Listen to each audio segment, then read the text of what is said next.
It's a CEO bench, so usually people want to assume that all CEOs are overlearned and stuff like that. So I will change the script this time around. I consider myself a certified hustler. If I'm looking to know who you are you Ugandan? If yes, what are the values that define you as Ugandan? That's the easiest question, I think, to answer. I am a typical Lao man from Erute North, in a place called Ogur, and where I will be laid to rest is in a village called Agweng. So if you go there and you just say Otoa Tony, they won't really know me because my father is also Otoa Tony. You have to ask for Junior, and when you're asking, you have to ask with an accent. Junior Tikwene, where is Junior? And they will identify me. But I'm typically Ugandan, only Ugandan, from Lira. I pride myself from being from Lira. Earlier on, I was joking and saying I'm the coolest Lago south of Karuma. When you cross Karuma, there are so many. But when you're down the south after Karuma, I think I'm number one. Wow. Well, now that you know Tony Otoa is Ugandan, and of course, what are the values that define you as a Ugandan? I think it's the love for country, love for nation. You know, truth be told, the country is in a lot of, it's a crisis. Leadership crisis, economic crisis, social crisis. There's so many mismatching areas. But at the end of the day, it's home.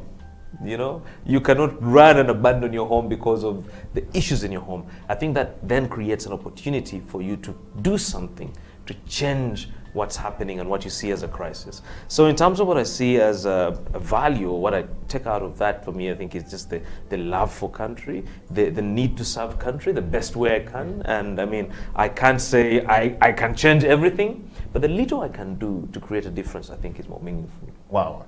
Mr. Tony Otoa, growing up, what did you want to be in life? And what was the journey like for Mr. Otoa? Yeah, you know, my father is crazy. My father would call us and he would show me the compass. The idea was supposed to be a pilot. You know, the planes would fly over our house and my father would be like, yeah, you're going to be a pilot. But of course, as you grow, you realize that you have so many things that really define you. I was never a sportsman. So I enjoyed a lot of debate and, you know, a lot of indoor activities. And that is, I think, what really drove me into some of the things that I do up to today. Public speaking, the love for debates and really a lot of intellectual discourse and all this stuff. But besides that, I think it's also the fact that I won't lie. I didn't know what I wanted to be.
Welcome to the Family Talk. My name is Eddie Okila. It's yet another Sunday afternoon or morning or afternoon or evening, depending on which part of the world you are located or geographically found at this hour of day. Okay, while we bring you the Family Talk Show. The Family Talk Show exists to give us an insight into how we should manage our families and what we should do to make our families better. And of course, this particular episode of the show today, we're looking at the role of fatherhood in our life. Lessons learned from fathers. We did the lessons learned from our mothers, and I think it was quite very, fantastic to, hear people share ideas and stories and stuff that came from their mothers. Now we want to hear the ideas and stuff that came from fathers. Okay, last week on the show we had a very interesting topic. When your father was not part of your life, or when you finally realize that the man who you called a daddy is not your real father, how do you deal with the emotions that follow when you learned when you are 45?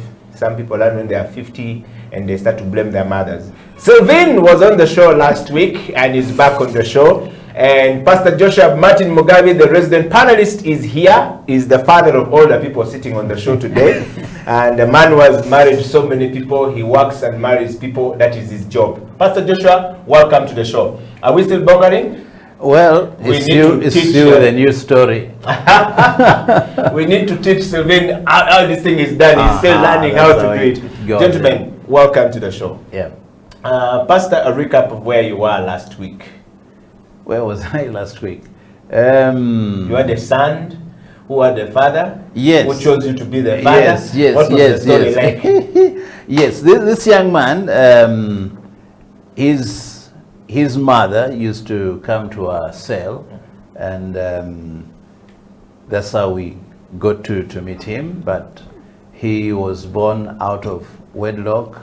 His mother died, and so his father was not so happy with him, and technically his father was not in his life. So some of us, by God's grace, we feature in his life, talk to him, challenge him to push on, challenge him to forgive his father, challenge him to do what is right. And in all that hustle and bustle, he finally does a degree in Makerere University, a degree of electronic engineering. That's what he did. And he graduated, and he said, I need a party, and I want you to be present because you've been part and parcel of my life. And so there's no way I could be here and be the second missing father in his life. I had to be the father. Yes. I had to be there. I knew it was a testimony, an encouragement for me, but also for him. Wow. Yeah. Well, Sylvain, you've heard from Pastor Joshua Mugabe. I mean, you were on the show last week as your first time on the show. What was it like, and what feedback did you get from those who watch you on the show, and what were they telling you? How should we improve? What should we drop? What should we add? Or were you a missing father somewhere, or you were a full father somewhere? Yes.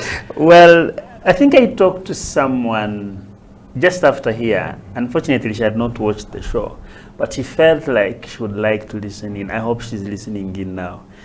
But my feeling when I left here, I realized, wow, I have a story to tell.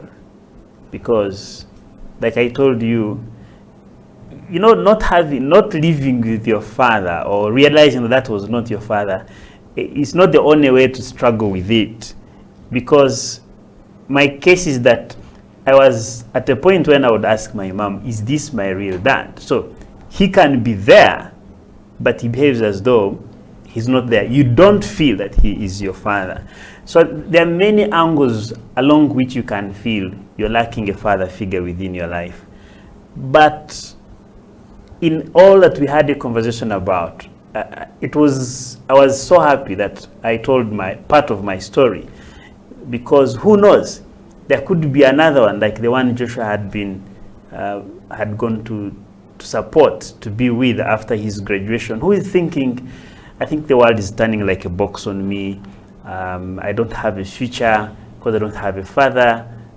Yet it is not necessarily true. There are some fathers who are there, but they are figures. They are not touching the hearts of the ones they give birth to. So I'm glad I was here, and I'm glad I'm back. I hope I will share a little more. And I think it is an interesting topic. It is something we need to dig deep into. Like, you know, I'm so much interested in politics, but you know very well that if our families are not really firm, if our fathers are not really strong to impart the values and culture, you know, family culture, then eventually we shall have the kind of governments that we have that we always complain about. So it has where it starts from. Yeah. Thanks so much. Wow. Well, you've heard from Sylvain right there, and you've heard from Pastor Joshua Martin Mugabe. We want you to share this particular program far and wide. I don't know about you, but I have met so many people who learned about the situation surrounding their father and fatherhood from a very later age or stage in their life, and they started to struggle with it.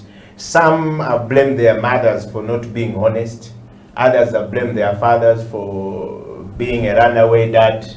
Others have said, but where were you? What happened? How did, you know? There's always a lot of sort of emotional situation that surround a person, a man, when he doesn't understand who his true identity should be up to.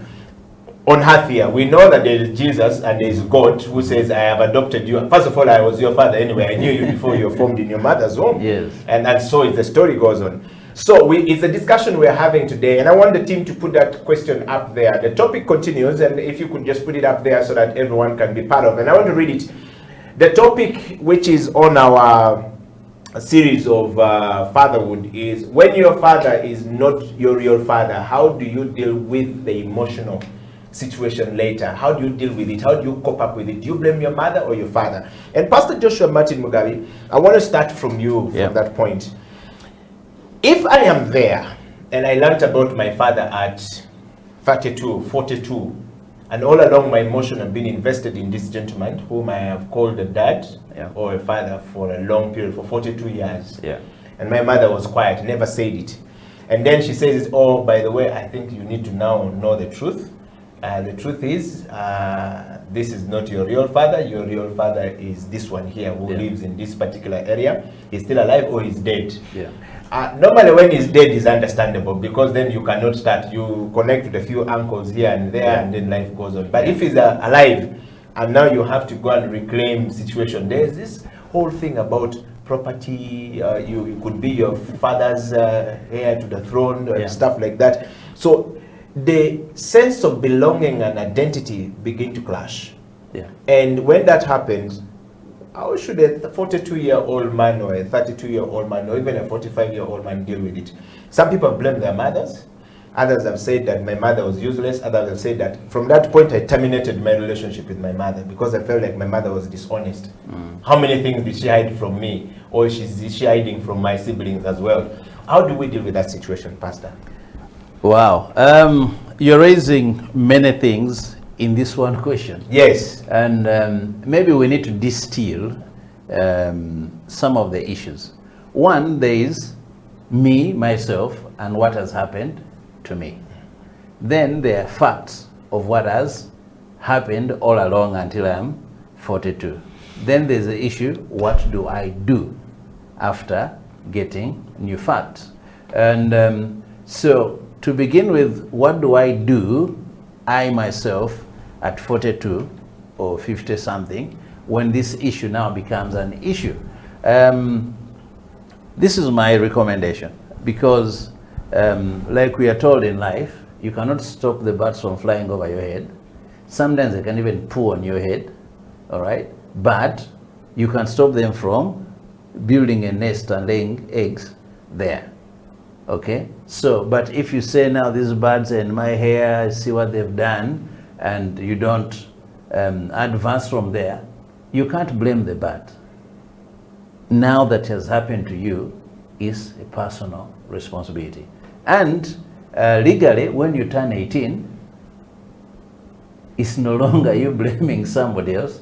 You must take personal responsibility. And In the Bible, I think when you turn 12, at least that was a Jewish tradition, you turn 12, they start counting you as a man. But I think you go to war at age 20. So if you're 42, that means you're twice qualified for going to war.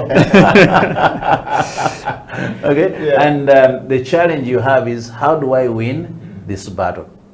The issue of identity, yes, knowing who your actual father is, not even actual father, biological father, because there's the biology which helps you to settle some of the question of who am I, where do I come from, who am I connected to. It gives you access to what I would call earthly bits. That is key. But there are people that can find, and that is a personal responsibility for him to say, okay, fine. Are there things that I miss from my father? Maybe yes. All right?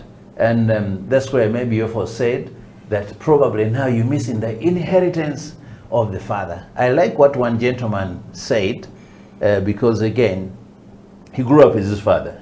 Direct, this is my father, but his father was clear. So this is my property, not yours.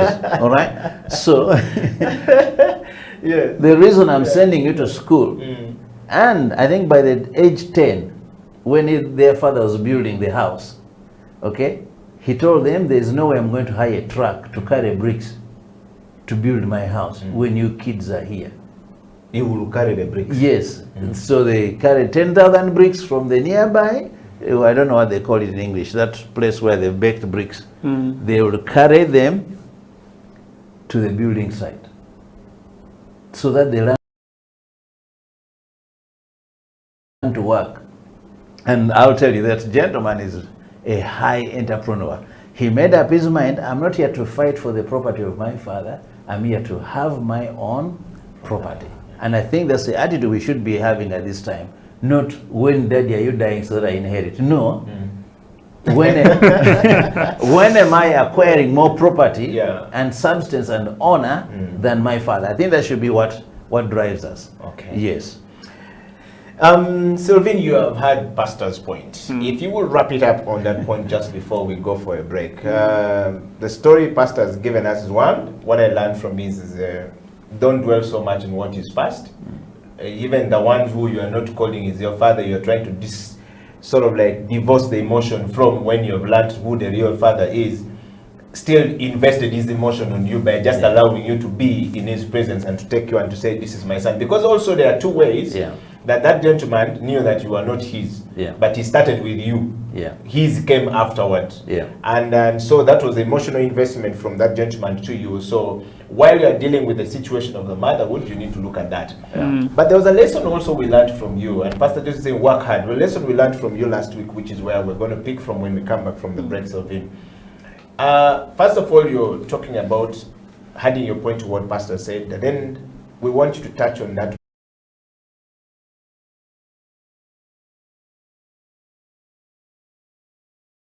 So sad that nowadays in Uganda, not just within our area in Rukunjiri, I think it's all over. You can see it on Agatari Konfufu.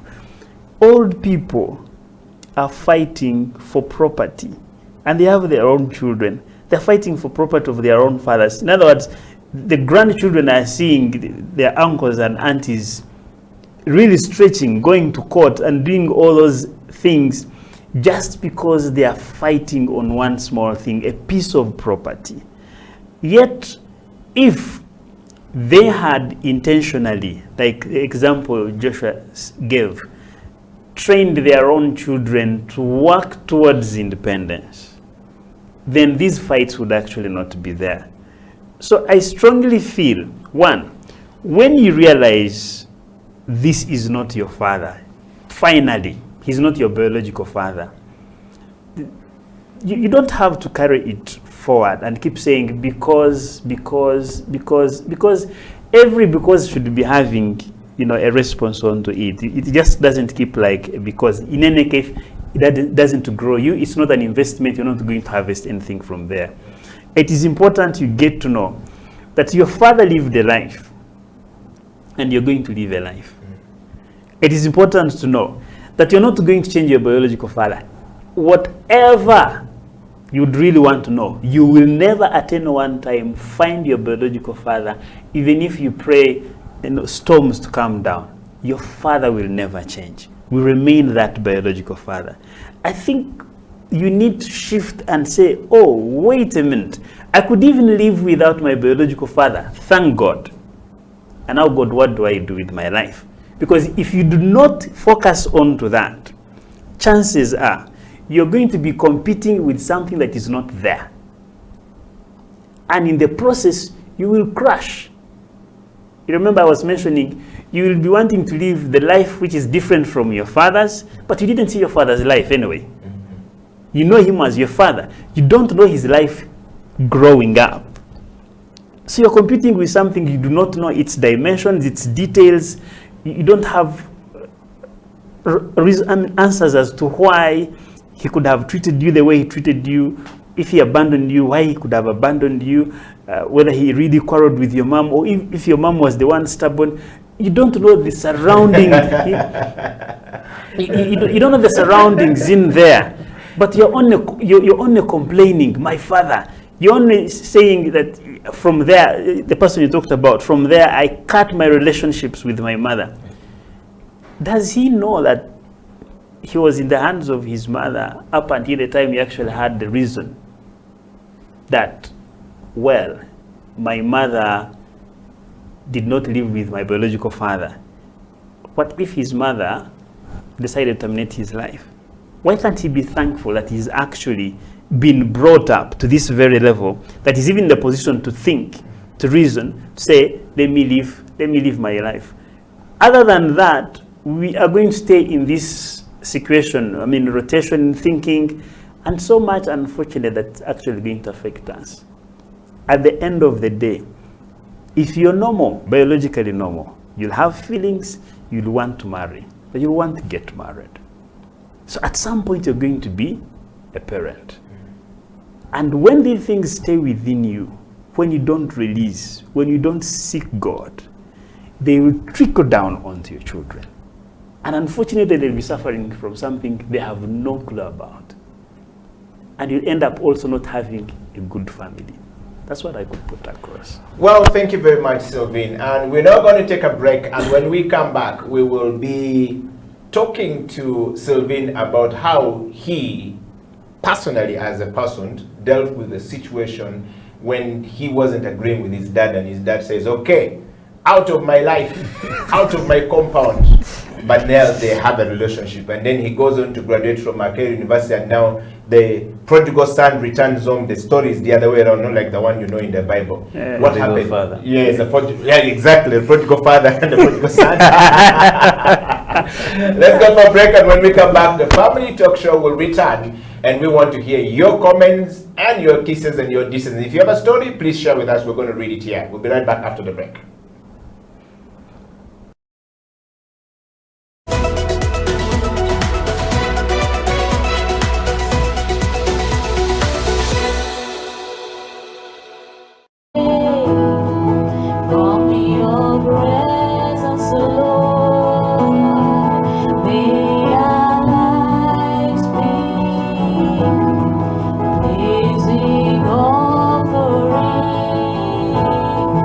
Oh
at the moment are struggling to understand the older generation because times have changed. Technology has come in. They've moved on. Yes. We're the ones sitting back and wondering, what is my child on to? TikTok has surpassed WhatsApp.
You will put that later and then explain, use that.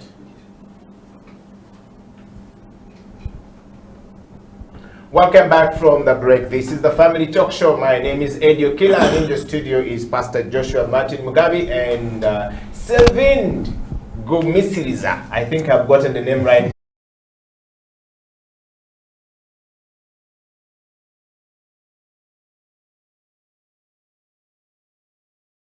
We were summarizing that first question and that first discussion. If you're 42 or 30 and you learned that your mother now tells you that this was not your father, you effectively shared on that one. We want to just dive a little bit from where we stopped last week. Last week you shared with us the story of you passing on your dad. And the reason why Family Talk Show exists is so that we can bring some really practical situation happening in our families, in our lives, to share with those who may not be able to get opportunity to come here so they can learn a thing or two from.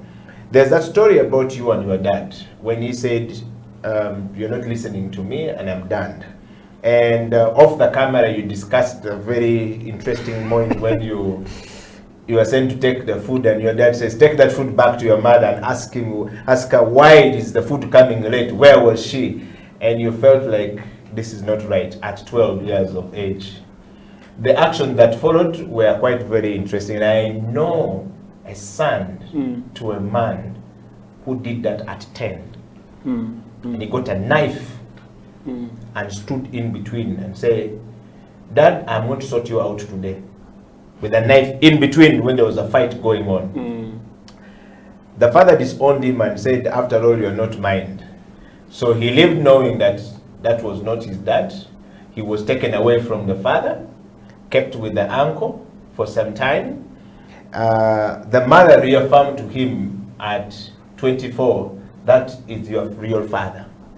The action you did angered him the most, so he rejected you and suspected me to have been doing some gallivanting around the community, so he didn't believe you were his son. And so 24, 32, he's still struggling. He's now 35 from that episode that happened. He regrets what happened, but he said that was my father. If he cannot realize that it was his mistake that led me to doing that because I was saying it, then there is no point of relationship between me and my father, because up to now he has never realized that he is the problem. So 32 years of age, he's still dealing with the emotion. He doesn't believe his father understands. But we have you here at 12. Yeah. I mean, would you like to share with us that just that little bit? Well, why not? I have to share it because, I mean, he's 35. I'm about 9, 10 years older than him. Yes. Here's the thing. In an event you are caught in an environment that you're not part of, you've really not created. Humanly speaking, you want to find out, why has it happened? And why is it happening to me? In the first instance, I'm not the one who had cooked the food. I am his son. I was only given the food to take it to him.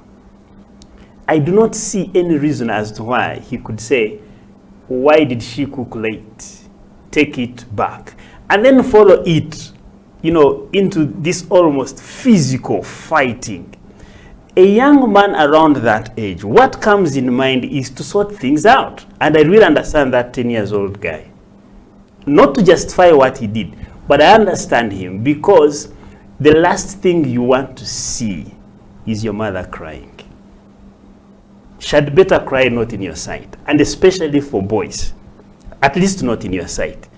At least find her crying and ask her what really happened, but not even when you're seeing that that's the cause. But here's what moved on. In my case, more or less the same thing. And it's also easy for a parent to easily say, after all, and the statement is after all, meaning probably has been struggling with it, or sometimes you make statements wanting to deviate the thinking pattern of the other person so they could come back and apologize. In my case, the next day I was denied to go to school. I stayed in the hills looking after cows, and I came with a neighbor. And when I reached, the neighbor told me, you know what? The dad is the dad. Get down, get your sticks. Surely, yes, I got them. But do you know what I was feeling? The real yes. African one. Yeah, but do you know what I was feeling? I am here because you've said I do. I am down, but in my heart, I am up. That's what runs in the How old were you? I was 12. No, I was 12. 12, 13 there. No, I was 13 because I was now in senior one. At that point, you will get down, and by the time you get down,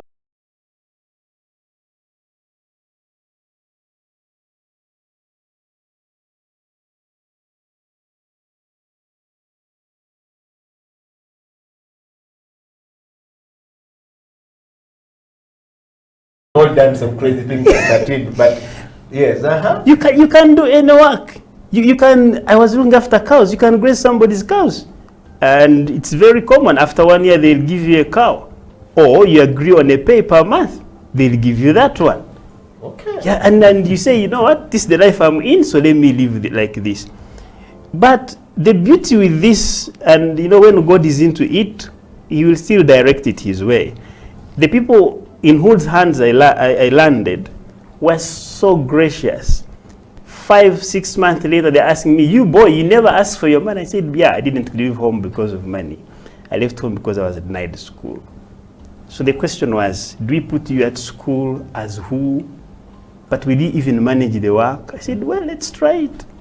Fast forward, put me at school, senior 3 now, 17.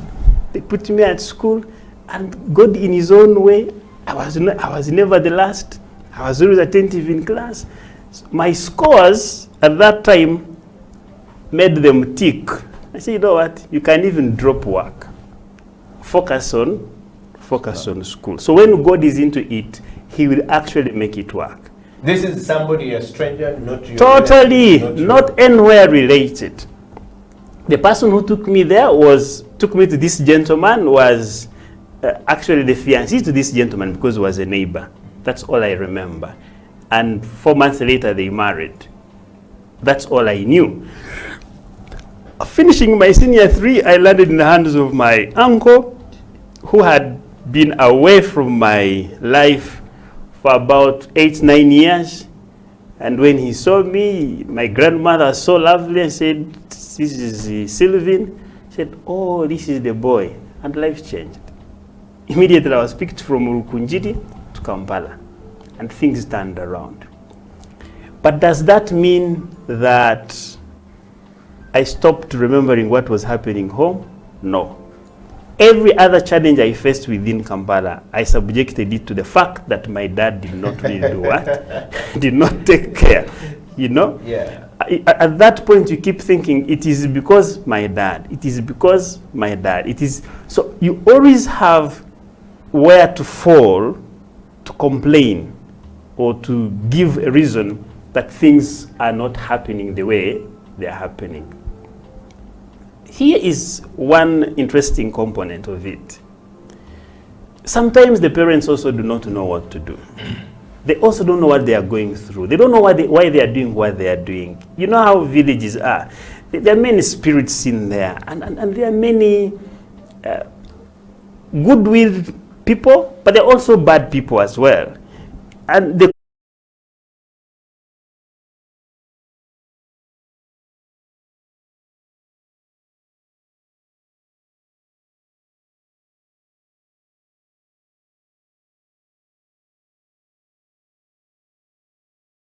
wish theirs were doing well. So I really do not know what my dad was struggling with. But it took me time to think that way. I can guarantee you, Senior 4, I was not friendly. Senior 6, not at all. College, not at all. It is until I gave my life to Christ, I said, okay, something has got to be different here. I need to really, really, really find out. And it turns out that the challenge with parents from the village especially, and when they don't have people speaking to them, they struggle to apologize. They struggle to reconcile. Yeah. Pastor Joshua, you will pick from that point. Yes. They struggle to reconcile because this young boy or young man, he also would like to hear his dad say, "My son, I'm sorry. I didn't mean to tell you that." Or I did it, but I didn't know it would really bring about that.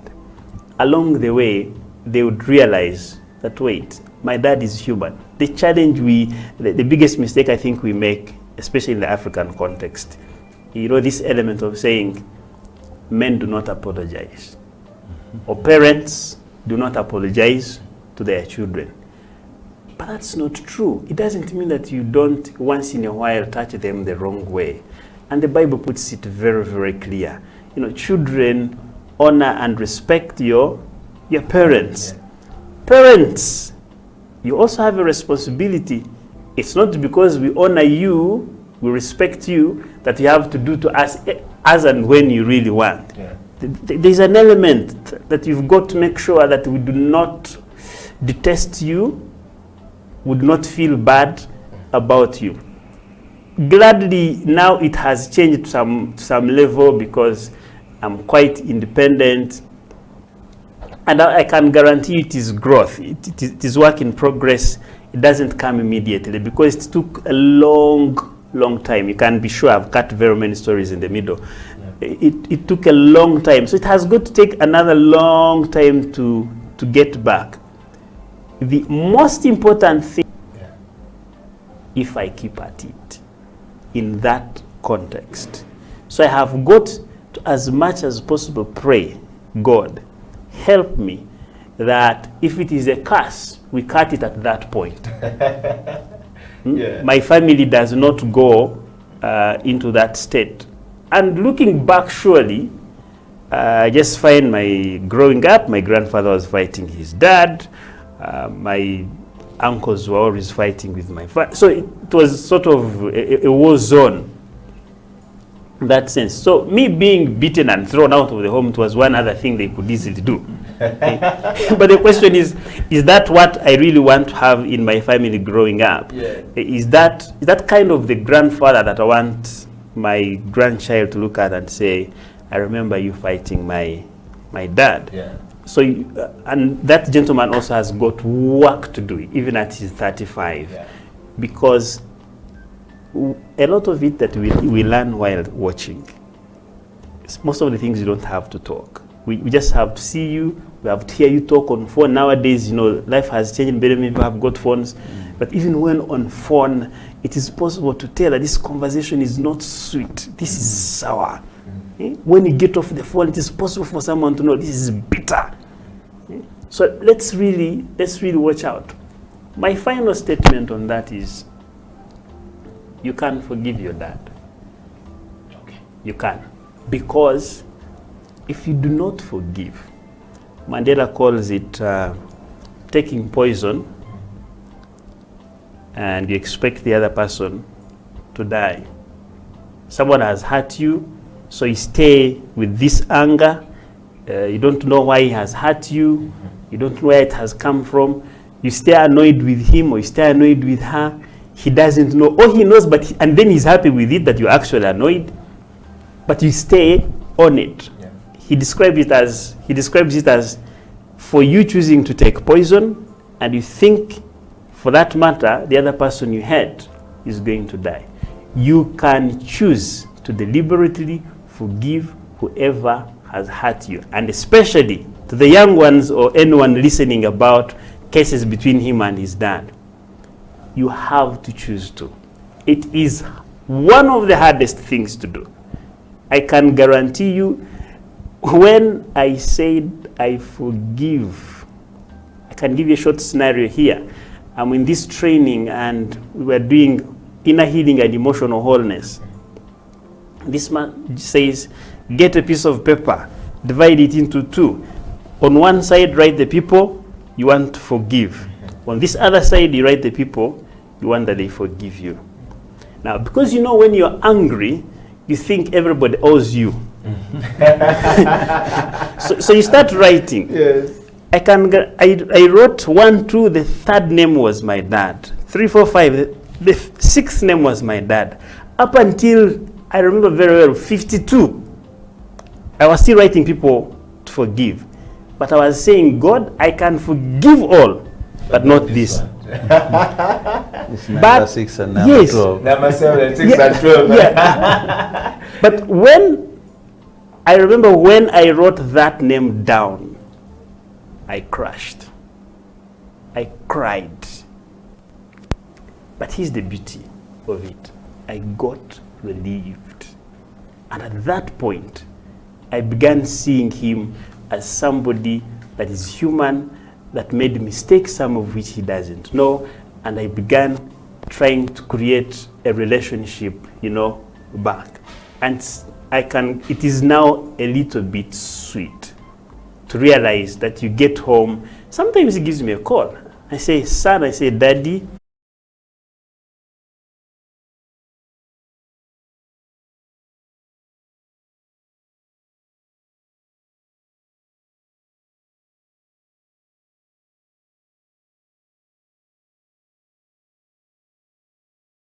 For us to share the deepest part of our stories to get somebody healing tomorrow. And of course, every family in the world has got that problem. Let's get into a break, and when we come back, Pastor Joshua Martin Mugabe will pick it up from there, and that will take us to the close of the show. The Family Talk Show continue after this break.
It is the Family Talk Show. Welcome back from that break. And this last part of the show, Pastor Joshua Martin Mugabe is going to take a little bit of a moment to take us through, of course, what Sylvain has just been sharing with us. I think you've heard the story of Sylvain, and I think it's a story full of lessons to learn, things to drop, and things to pick from. The one thing I understand from there, gentlemen, welcome back to the show, is that you can forgive. It doesn't matter. That's what I was waiting for. What is the take home from this long story? Which part of it we have even missed? But what's the take home? He said you can forgive. Yeah. 52 was the list. I Yes. don't know what was on the other right side. There's number 6 and number 12. Number 12. No, number 3, number 6 this and sounds 12. like election results. Pastor, pick it up from there. From the story of Sylvain, Yeah. what lessons do we learn from here, and how can we get out of this? If you've been listening very critically, I Yeah. want you to share your thoughts. I'll not list them in order of importance, Yeah. but they are key things because he is lucky, at least he grew up with his dad to age 12 and then was forced into Exactly. a new dimension. Yeah. Some of us were privileged that we didn't grow up with our father, so Is that the privilege? Okay, yes. So, Sylvain is context. so That's the privilege. Yes, Yes. we didn't have to go to either hold a knife and be rejected, whichever. Yes. We were rejected before we were born. Yeah. That we were out on that. But picking from, you remember he began the story on when he was doing studies on emotional healing. Yes. Or inner healing. Yes, inner Emotional healing. inner Yes, healing, yes. and sometimes we know how to go to hospital for physical healing, but we struggle with going to a place.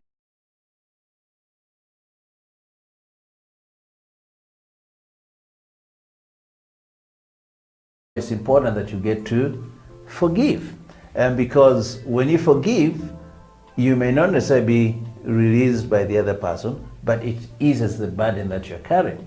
I know you do weights, and weights do a lot In muscle development. yes, Yes. but you know that some people are carrying weights Yes.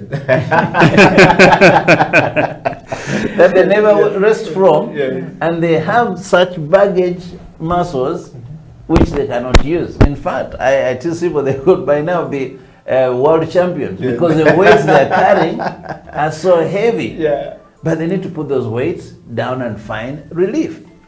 And that is by finding forgiveness, which also goes hand in hand with asking for forgiveness.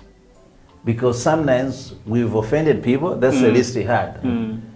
Those who you need to forgive. We never had to know. Yeah, from the the others, left was you needed to ask full. We didn't hear the right side, whether you ever had anyone on this Yes, side. Yes. we must learn to ask for Yeah. forgiveness. Yeah. Now, part of the challenge with us men is we think that when we act away from asking for forgiveness or saying I'm sorry, we'll be understood. But I think the principle in life is yes, if you've offended, say I am sorry.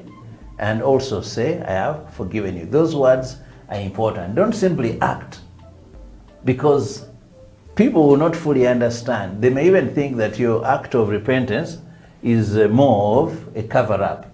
So it's important that we get to say, I'm sorry, I did this wrong, and the Bible also adds on, go the extra mile. This cow, it died in your house. Don't simply say, sorry, your cow died in my house. No. Pay it back with a calf.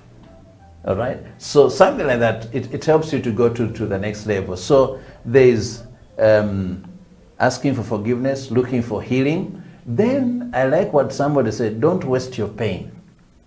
Don't waste your pain. The things you've gone through that have hurt you and formed your thinking, don't waste them. Ask yourself, what do I pick from these pains so that I can live better?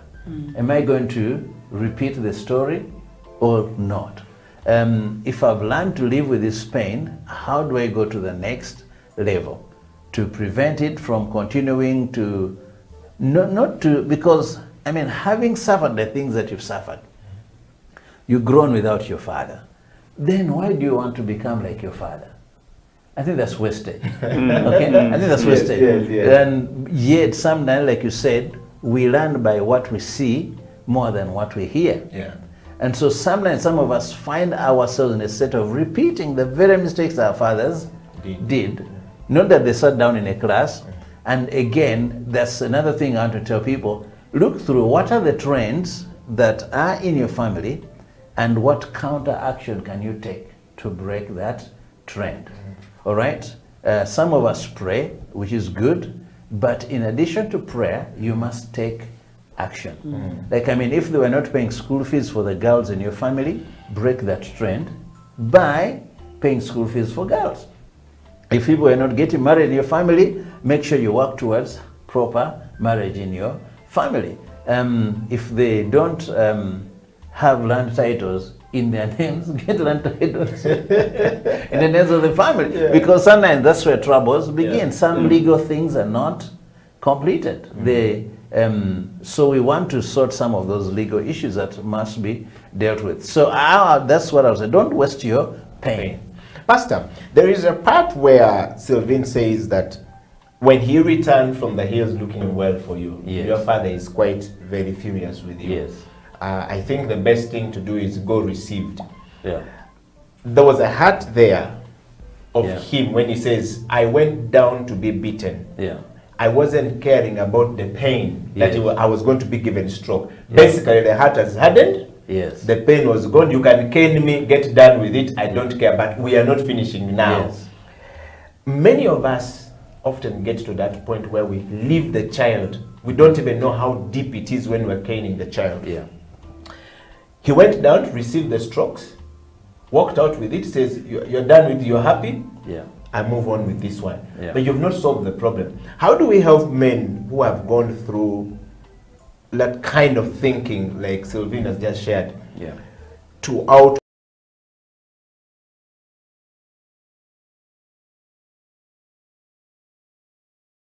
come that emotion which takes so long? Sylvain says at some point that the day his father called him, this took long. So I can imagine 13 to until 2009. Yeah.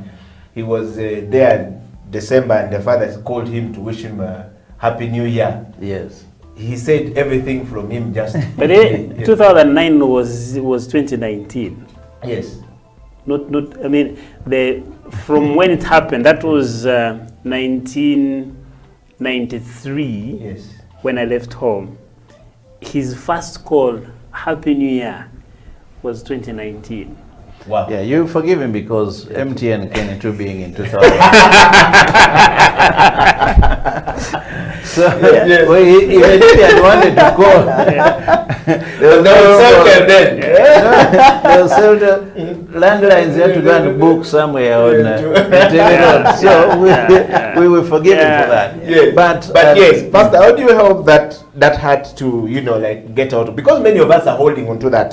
Yeah. We are very good, giving out to people. Yeah. But we go back like musicians do. I always tell people musicians are very good at going to sing. yes. In fact, a program here called the Sunday Rise Show, which is which focus on worship leaders. Yeah. We've And had some people in my house are preparing for that. Yes. We've had top worship leaders from top churches, which names we're not going to pronounce. We're like doctors, we keep secret of people. Yes.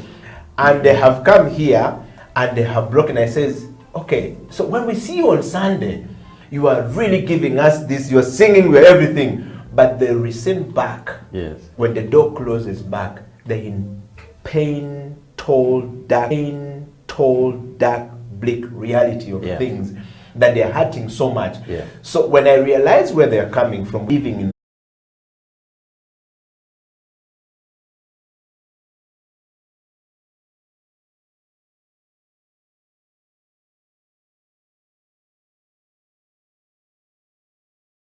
that real part, because that moment where Sylvain says you can cane me for whatever you want, if it makes you happy, but you're not solving the problem. In other words, he said what you've planted in the heart of that child is going to last forever. Yes. How do we get out of it? The reality is we do make choices. He chose to harden because I'm not fully sure whether he was innocent.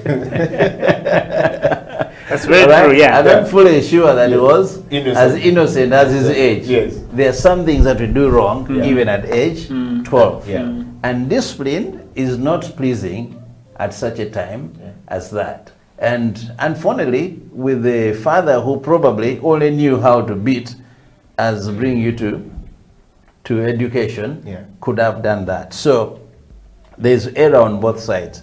But having been hardened in our hearts, of course, Ezekiel tells us, let God remove the hardened heart.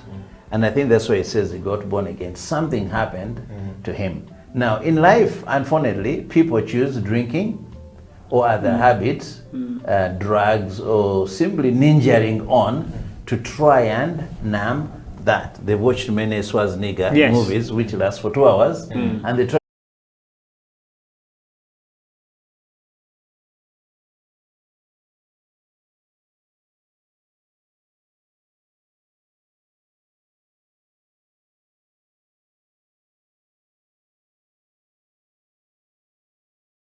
that. All right. So you may not say go back. I mean, you want to be like if your father hurt you, he abused you, rejected you, that whatever mistakes, whatever was driving you, you could have been drunk, you could have been frustrated, you spoke out of that. But I'm not going to relate with you based on the frustration. I'm going to relate with you based on what is the right thing, what is the truth, what is best. And I will forgive you. I may not be able to garner all the emotions of father and son with you. I will not necessarily be as excited as the person who has not grown up with you. Calling you daddy is simply a title like I call doctor. Okay, because yeah, I need to. But there are doctors you go to because you're friends, you've played with them and the rest. You've been with them in a gym. When you call them doctor, it's more than just... It's not necessarily they're the best doctors who are going to treat So them. there's something, there's a connection that exists there. So you want to, how do you rebuild this connection? Sometimes the season for that has passed. Now the issue is, what are the new positive things we can do? You're not looking for a name. You're not looking for affirmation. You're no longer looking for school fees. Okay? You're no longer looking for a father to teach you how to cross the road. The things have passed. So now you must, okay, what is the next major thing? Are there the offended people? Are there things that we must do? How do we settle this? So settling doesn't mean that you go back, sit in his, I mean, you may not be able to go to his home every Christmas. Maybe give him a Christmas treat. Do something that, and more so you do this to release your heart from that callousness, that hardness that covers past underneath. You want the past to come out. You want to remove the jiggers. I think you got jiggers. Remove the jigger so that the itching and the irritation is dealt with on a permanent basis. So don't live and don't excuse yourself on a maddened. I was hurt recently when I was talking to a gentleman who is considering leaving his wife and 2 sons, and one of the things is saying, you know, yeah, I don't understand her, I think we cannot make it out, and yeah, you see, this is also what happened to my father. I think I'm dealing with the same thing. And I'm saying, your father grew up without a mobile phone and all these different things. He was not as educated as your father did. Let's change the narrative. Let's change the story. And again, that's why I tell people, you know, sometimes we want to change government, and we do. All things will change government. Yet our home government is not changing. We are the dictators and need to be thrown out. Okay? We are the dictators, all right? And we are acting so with such impunity. Because I think there's a Ugandan was working in the impunity and the rest. Guys, don't lead your family. Don't relate with your children with impunity. You are lawless. Let's get back and say what are the natural laws? Natural law is I need to learn to say sorry. I need to be positive. I need to get back, to mend the fences, and I need to build something better. Yeah, like if you don't till your ground to sow something, the rain which came today will simply be Wasted. Yeah. Yes. Yeah. Well, this is the Family Talk Show, and we have finally come to the end of this show. And I would like to say thank you very much to everyone who's joined us. But first, Sylvain, in a summary, seconds, what would be our take home from you today? Well, my statement would be that life is going to happen. And sometimes, if not most of the times, you don't determine what happens to you. The beauty is that you have the conscience to determine how to respond. And how you respond is dependent and based on the life you want to live going forward. So if you fall in a situation like we've been talking about, finding yourself you don't have the father or the father figure in your life, or you realize that's not your father after some time, you've got to put your act together and say, what am I looking out for? Because whether you work on it or not, God is not going to change the number of hours in a day. They remain 24. And you have got 12 for the day, 12 for the night. Along the way, you can have excuses, but they still remain your excuses. Somebody else is going to hold you to account, especially your child is going to hold you to account. Unless you say, because of what I've seen growing up, I don't want to give birth to a child to hurt him or her. Maybe. But if you know that you're biologically sound, you're going to give birth to a child and he or she will not be comfortable with the excuses you produce. So make up your mind, seek God, have the purpose, and do the right. Besides, you have got an experience that you can turn around, and life in front is a lot better when you choose to work on it. Wow. Pastor Joshua Martin Mugabe? Wow. I'm reminded, I think CNN used to boast on that if you watch it, you'll be the first one to know. And I think they used to have that phrase, be the first. Yeah. I think be the first, so be the first to know. And many of us want to be first in life. And maybe you were never first in class, and you'll never be first in class. You'll never be the first lady, you'll never be the first person in the nation or anywhere. Yeah. But in your life, you can be the first. In your family, you can be the first to forgive, to live the hardened heart. You can be the first to graduate. You can be the first to be a millionaire. You can be the first. There are many first opportunities in your family that you can aspire to, but don't even just blame your father. No, be the first. Learn the principles of how do we move from A to B to C, and pursue them with all your heart and be the first in that family. I know, was it John Speak, whatever, who was the first to see River Nile? The first human being. You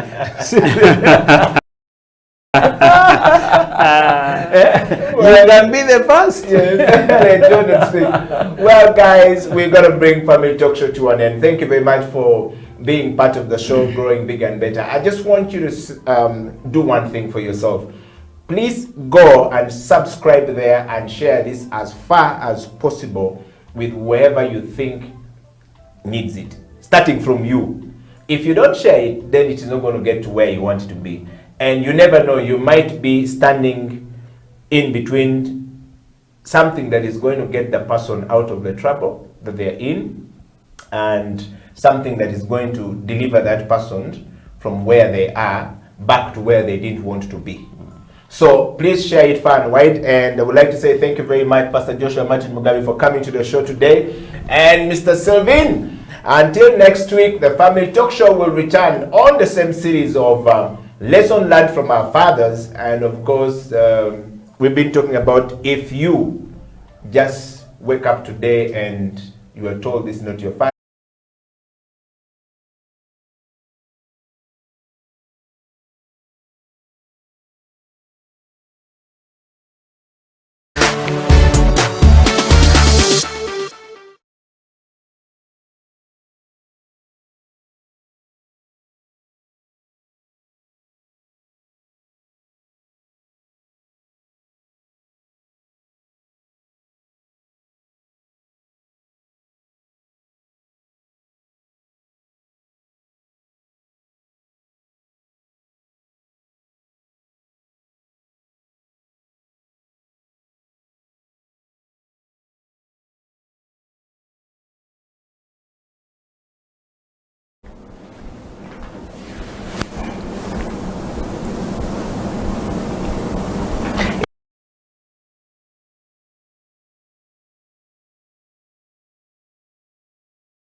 on the rise, or those who are already on the top, or those who are leaving the hot seat, coming down. What's next for a leader is what the CEO bench is all about.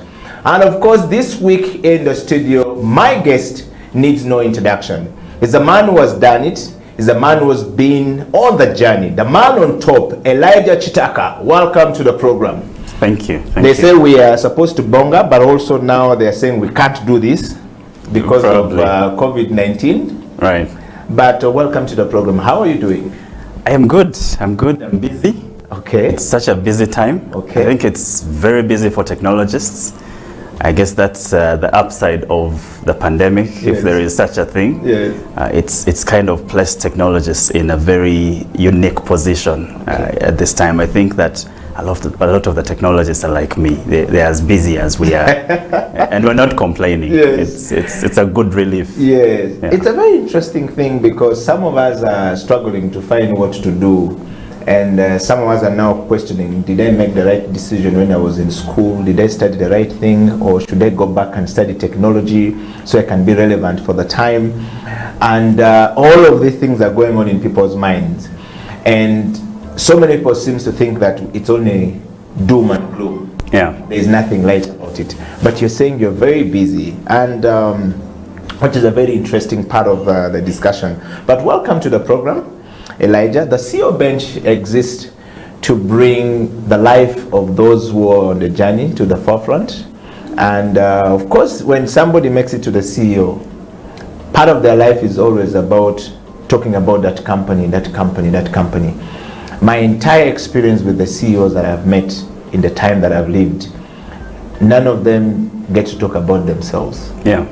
They never know the story about themselves. They get lost in the process of, leading us or leading the organization and making things happen, to the point that by the time they realize where they are, it's way too late. Some of them start to wonder whether they were in the right place, they did the right thing, or they made the wrong decision. Yeah. So we decided that the CEO bench will be that platform that gives opportunity to people to actually speak about themselves. So you're on the show today to Okay. speak about Elijah Chitaka.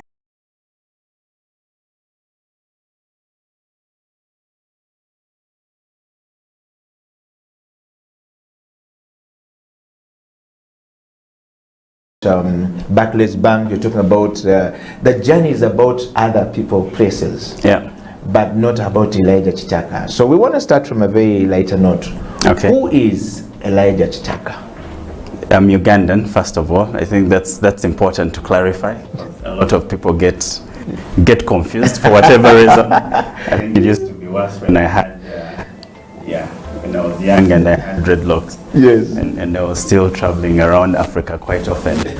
and people always assumed I wasn't Ugandan. But I'm Ugandan. I was born and raised here. I studied here. I'm a computer science grad from our famous school of computer science at Makerere University. I consider myself a music enthusiast. I call myself a music industry entrepreneur. I've started many companies that target musicians because I believe that's my who. That's who I'm here to serve, in this world to serve. But I've also done many things in music. I've been on radio for 16 years. Long as that sounds, I've been on Radio 1 for a very long time. I've been involved in the world of jazz for equally a long time. So mostly around, I revolve around family, music, my day job as a technology executive. But that's my other life. I can't quite split that from myself because the line between work and life is now more blurred than ever. But for many technologists, it's always been. So it's just, that's the package of who you become. Yes.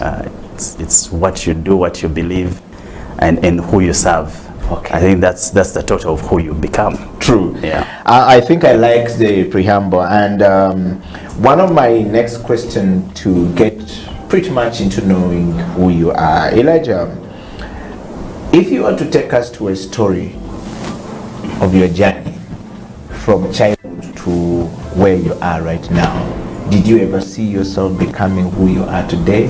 And what was the journey like, or what has been the journey like to this moment?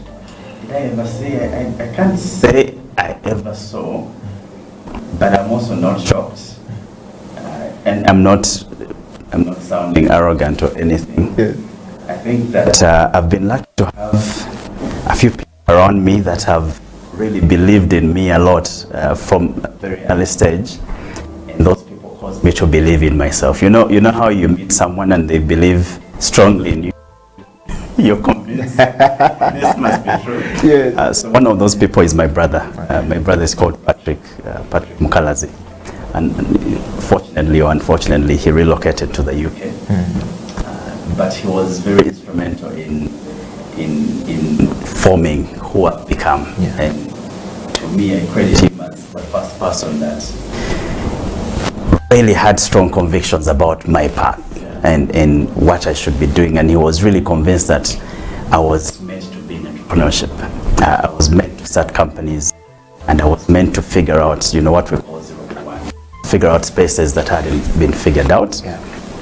So much so that he started me off with my very first computer and $300 to start my first company back in the 90s. Yeah. So when you talk about my journey and did I see myself here, because of such people, I'm not surprised. Most of these are much older than me, so they must have seen something. So they kind of guided, either consciously or unconsciously, they guided who I became. And so it wasn't a big shock, that this is where I ended up. And then on the music side, I grew up in church. My mom is a big church person, and so church is synonymous with music. Yeah. A lot of great singers globally, and even here come from church. A lot of them have a church background. So I've always been exposed to live music from a very young age. In church, started playing piano as a child. I played the guitar. My mom took me for saxophone lessons at 12. So I'm also not shocked that I'm into music, because that was kind of built into me, at a very early age. And exposure is really important for formation, and what you expose, individuals to at that early stage, I think can stick. Lucky for me, I think it stuck on the right path. So I don't have major regrets. Okay. It is said that what is modeled before people has got to do a lot with what is molded in people when they're growing up. And you rightly put that together. So growing up, Elijah, what did you want to be in life? What did I want to be in life? I wanted to be impactful. That's the honest truth. Yes. I don't think I can say I wanted to be a doctor. Yes. I wanted to be a pilot. Not really. Yes.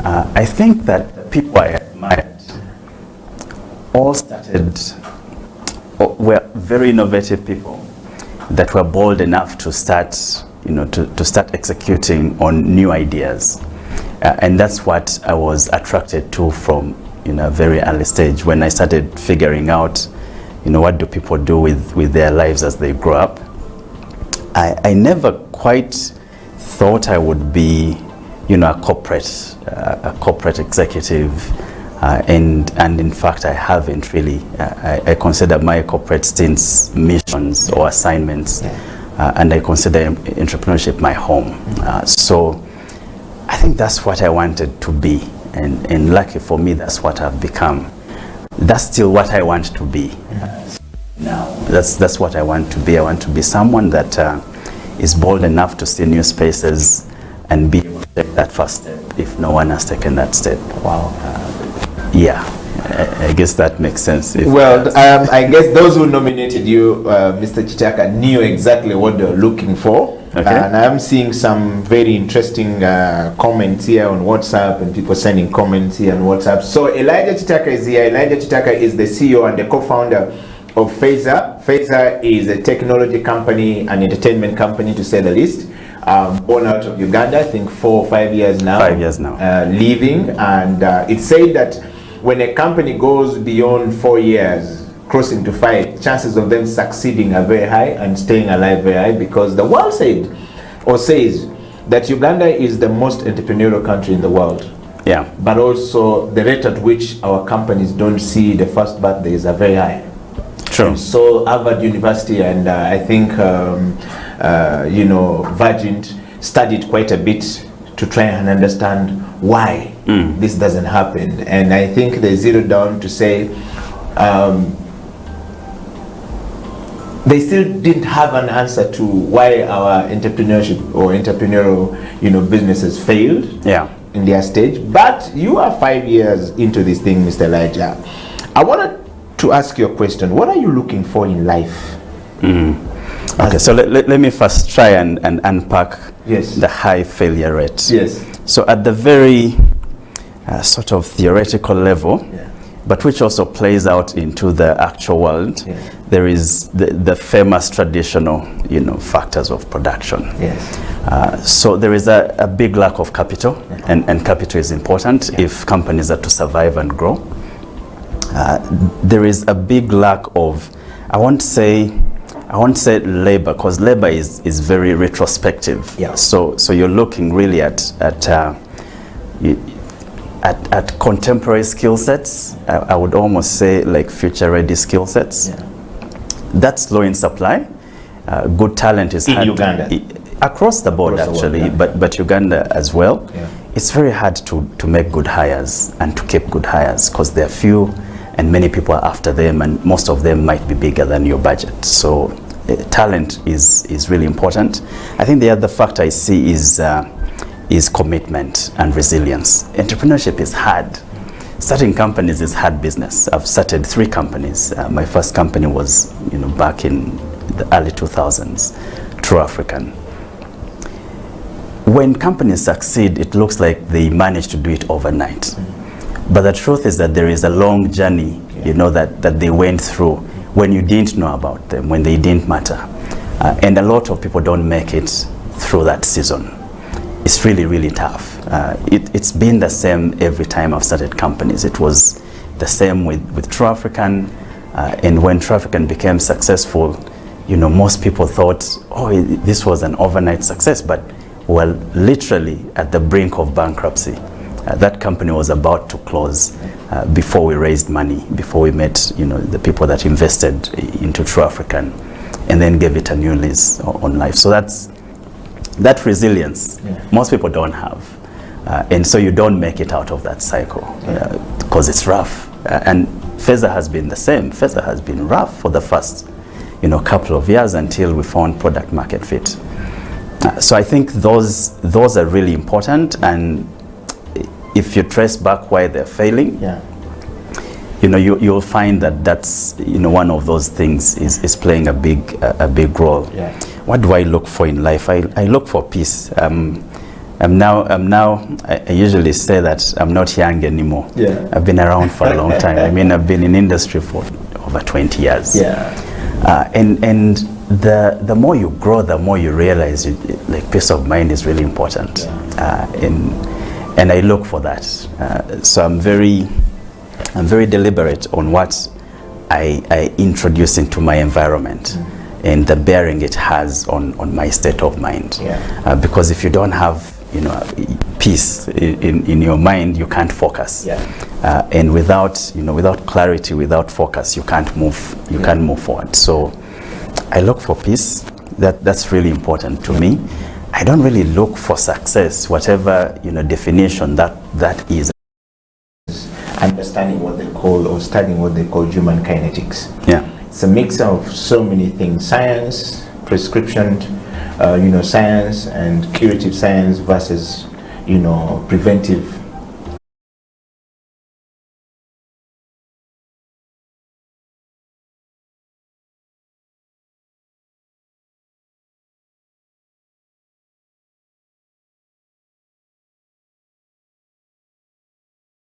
And every time I go away and come back, they're always there. And I think that's the biggest asset you can ask for, especially in our world of entrepreneurship, that you have a few people in your corner that believe strongly and can open doors for you and can make things happen that you would otherwise struggle to make happen yourself. So, aside, if we leave the spiritual side, I think for me, that's the thing. It's these people that have been placed, in my path to guide me to where I need to go. That's the best thing. Wow. Well, Elijah Chitaka is the CEO and the co-founder of Feza. We're going to take a break, and the CEO bench will be right back. We want to hear from you. Do you have kisses or disses for Elijah or for myself? It's okay. We live in a glass house. We don't throw a stone. But we're basically saying, please send in your comments and kisses. Those who voted Elijah is actually here. I think I'm enjoying the interview with Elijah very much. And after the break, I will take Elijah through the journey of leadership, change management, and transformation. We'll be right back after the break.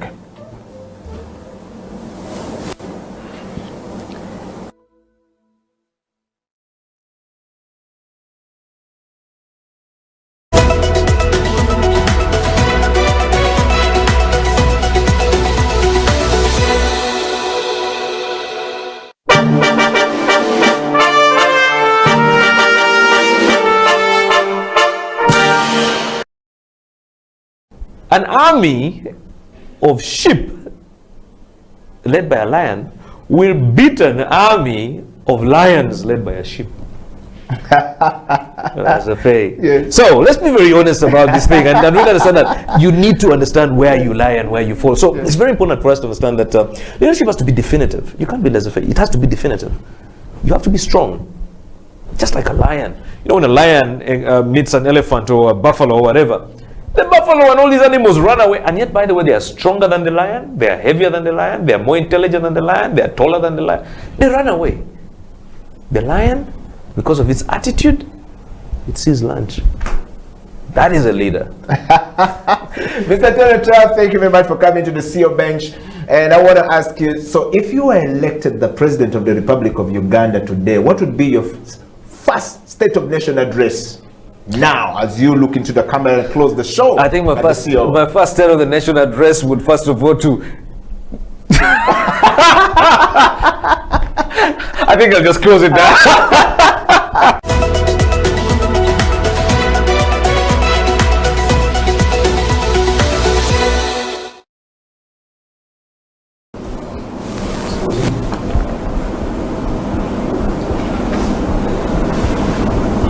Welcome back from the break. This is the CEO bench. My name is Eddie Okela, and in the studio is Elijah Chitaka, who is the CEO of Feza. And of course, Feza is an entertainment and a technology company looking after music and the artists in Uganda. It's safer to say Elijah is in a creative space and as well as the technology space, changing lives and giving life meaning to as many people as possible. Elijah, welcome back to the program. Before we went for a break, I asked you a question which usually many people don't seems to have an answer to. Yeah. And I was quite very interested to hear your thought patterns and the perspective and your attitude towards self.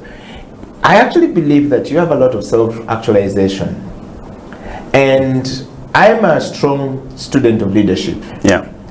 Many years, and I decided to go into what we called transformational leadership, which is a leadership approach that looks at how people cognitively retain information, emotionally are connected to it, and subsequently what informed their decision to either accept certain things or reject certain things. But also, it causes change in an individual as a leader first, with a view of turning those who follow them to being leaders. And the ultimate goal is to change the social systems for the good of everyone. Now, that leadership approach is something I practice very well, and is something I've been teaching for a very long time. And I meet so many executives along that path. And you're one of those people who are headed to the top, already there. And I would say you are still rising to the top. We want to dive into change management. The question I ask you about what is the best thing that ever happened to you, most people don't quite have the answer to it because they say there are too many. But you said the best thing that ever happened to you. In fact, the answer that I think was the best answer for me was the spiritual part of it. Every time a person is not in touch with themselves, chances of them being swayed away are very high. The decision you made to have a certain group of people, tight-knit group of people in your life, is key. But I want to take you to leadership, Elijah. And the leadership question is going to be very simple. I want to go straight to, some things that people usually don't look at.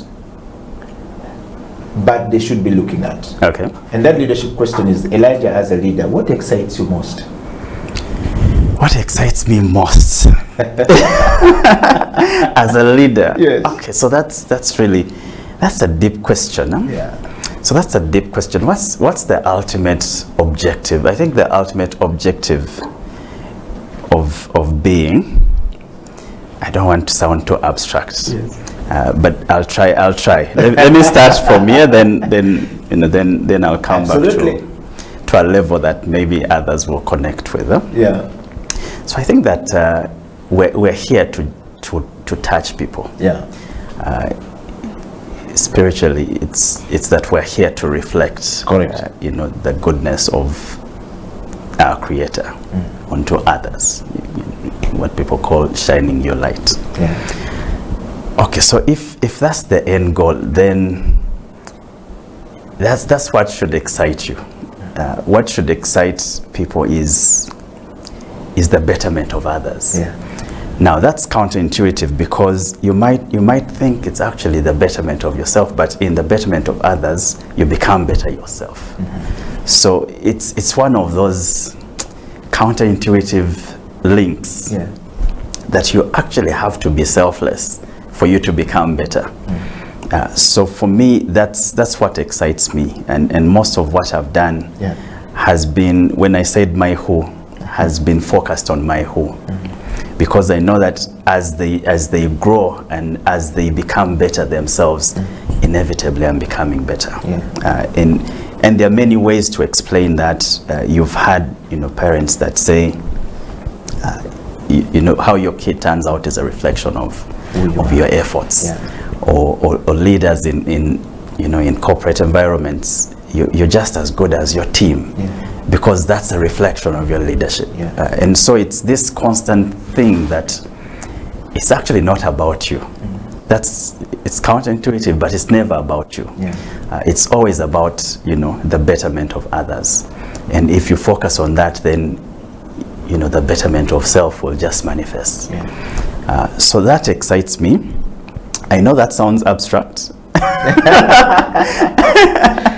don't think so, actually, really. I think you're in a good place. But that's that's what it is. Okay. That's what it is. I'm not looking for much in my life. Like, I live a very simple life, and I'm quite comfortable in a good way. We used to say uncomfortably excited. Yes. So I'm okay, I'm content, but I'm also hungry, for more impact. I'm hungry to see, what else we can do for the betterment of others, because if we do that, then the value will return. So that's what excites me. Okay. It's very abstract, I'm sorry, I know. No. Actually, I'm not. I don't think it is very abstract at all. I think it is very deep. For somebody who is looking at, and I think that the quality of the people who nominated you to come onto the CEO bench pretty much tell us what they were looking for to hear from you. And I'd like to say thank you very much to everybody who is watching the show from all across the world. Thank you for being a part of the CEO bench, growing bigger and better. And I've seen some of your comments here. Some people saying, I'm watching the show from the US. The link in Uganda seems to be a bit sloppy. I guess it's because Uganda is a very special country in the continent at the moment. Our internet tried to fly around, the city, and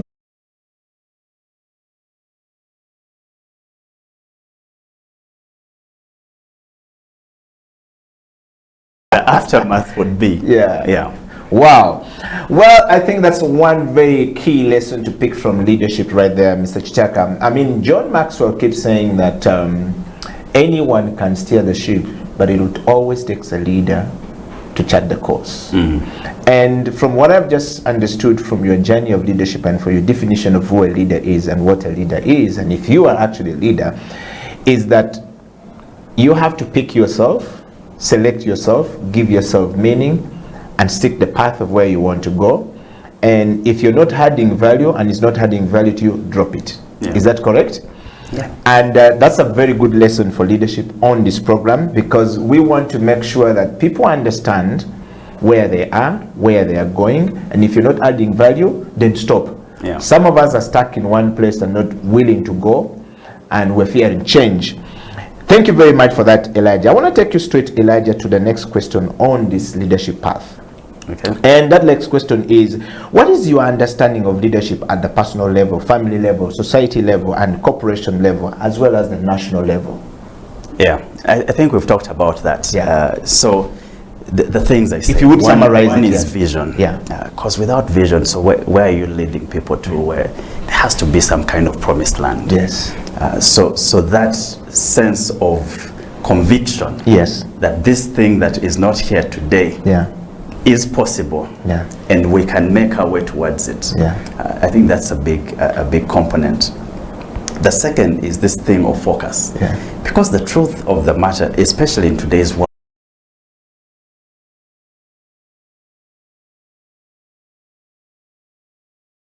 experiences and how God has been able to use me in the different exposures. And through the leadership, through change management and transformation, I've been able to do a couple of things in my life. Now, are you a kind of person who is tired of your status quo? Do you want your situation to change? Are you tired of what is going on in your life? You know, change is a fact of life. We've all been through experiences in the last couple of months that have taken us to a place where we need to do something about our lives. We need to change whatever is going on. So if you have not piled up investment for yourself, you need to do that. If you've not done businesses to hold your family in future, you need to do that. Are you thinking of full-time employment?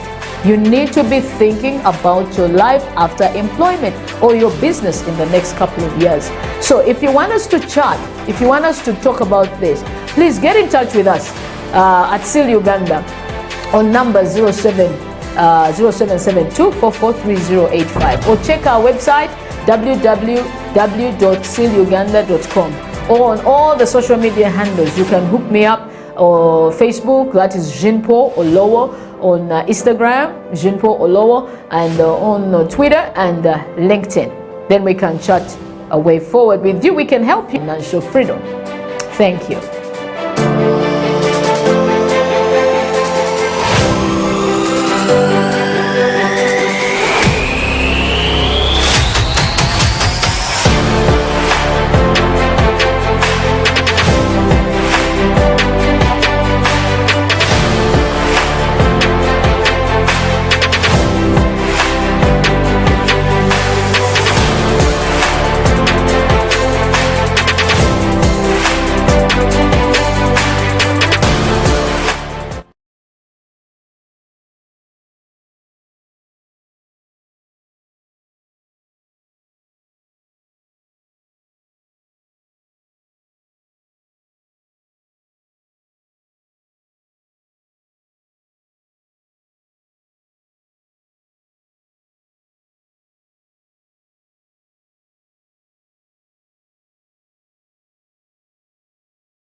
It is a CEO Bench. Welcome back from that break. Edio Killer, Elijah Chitaka in the studio. Elijah, welcome back to the program. We Thank have a long time to get there, but a lot to cover and a short time to get there. Yeah. And I want to take you straight to change management. You've been to several places in your journey as being a leader. And I want to take you first to change. How do you manage change Change management requires a lot of things. It requires that you communicate, requires that you prepare for it, requires you prepare people mentally, physically, and emotionally. Yeah. And if they are not, it's a problem. You're moving from one place where people have invested a lot of emotions and time in you, and you have to go to the next place. And I understand that because you probably have outgrown the place where you are, and you have to go to the next one. And we're always looking for greater aspirations in life when we grow. I want to take you through to this path of change management, and I want to hear from you. What is your understanding of change management, and which principles do you always apply when you're moving from one place to the next? And how do you communicate it as well as manage where you're going? Yeah, I'm laughing because yeah, that's in today's world. That's that's too much to hope for. Yes, it's a very volatile world. Yeah. That's the truth. I think that my attitude to change is you should disrupt yourself before others disrupt you, because it's just a matter of time. So disrupt yourself and build the capability to be agile. That's really it. That's really it. Because change cannot be elaborately planned. If it was that way, everything would be predictable. Yeah. I think what differentiates, great leadership, especially in times of volatility, is your ability to adapt, your ability to morph to what is required. Now, a lot of the time, that cannot be, premeditated. I think you work on certain capabilities and say, okay, what makes change intimidating? What are those things that make change so intimidating for people, and how do we deal with them? So I'm a big believer in just disrupting myself. I'm a big believer in knowing that what is today might not be tomorrow, and you should get to a place where that does not threaten you. Yeah. And have the confidence that you can truly face whatever comes. Yeah, I don't know if that makes sense, but that's really my attitude to change. Yeah. So I'm not big on fear. Yeah. No, I'm not big on fear. I'm big on disrupting myself. Because when you get too comfortable, change becomes intimidating. Because then you get caught up in this situation, which is, you're now, and that's what defines you, and you're defined by a brand logo or a job title. So get rid of all that stuff. That's the honest truth. If you want to make change less intimidating. And then also, put yourself in the right place. I think a lot of time we put ourselves, in places where we shouldn't, because of a sense of entitlement. And so change becomes more intimidating because of that. So that's the short answer, to be honest. Disrupt yourself and focus on being agile and build the confidence that you can navigate whatever comes. That's the honest truth. And the truth is you can. You just need to have the right skill set and the right mindset. And then change won't be intimidating. Elijah, not everyone finds this part easy at all when we're talking about change management. And what are your secrets of doing this? I know you say that you should be very disruptive, you should not be comfortable, but would you like to share some of the principles that you have had to use along the way? I know those could be your trade secrets, or your movement secrets. But there is a person somewhere there who is stuck in that job. And I think right now, with the situation of COVID-19 and the foray into the change of the world where we're headed to, so many people are going to find themselves very stuck to move. And yet, if they move from one place, they could be very impactful somewhere else, and they could even change more in their life going forward and impact many people around themselves, around them, if they decide to make the decision. So it's not easy for everyone. I know people in corporate jobs who have been there 15, 20 years, and you tell them to go, they don't know how much a pen costs. They don't know how much a ream of paper costs, because the company was providing everything, and now it's their time to move and they don't know what to do, and they says time has come, we're moving, you're not moving with us anymore, and they're stuck. Yeah. What would be, can you share with us just that little bit of how you manage the things you do, the secrets, there's something there. So it is true that I've done many things. Yes. It seems that way. Yeah. The truth of the matter is that I didn't set out to do many things. One thing leads to the other, and you know, I am led. By your actions. I am led. Yes. Well, not even by my actions, Yeah. and that's a big, like that's a whole other discussion on my attitude to my corporate life. Yeah.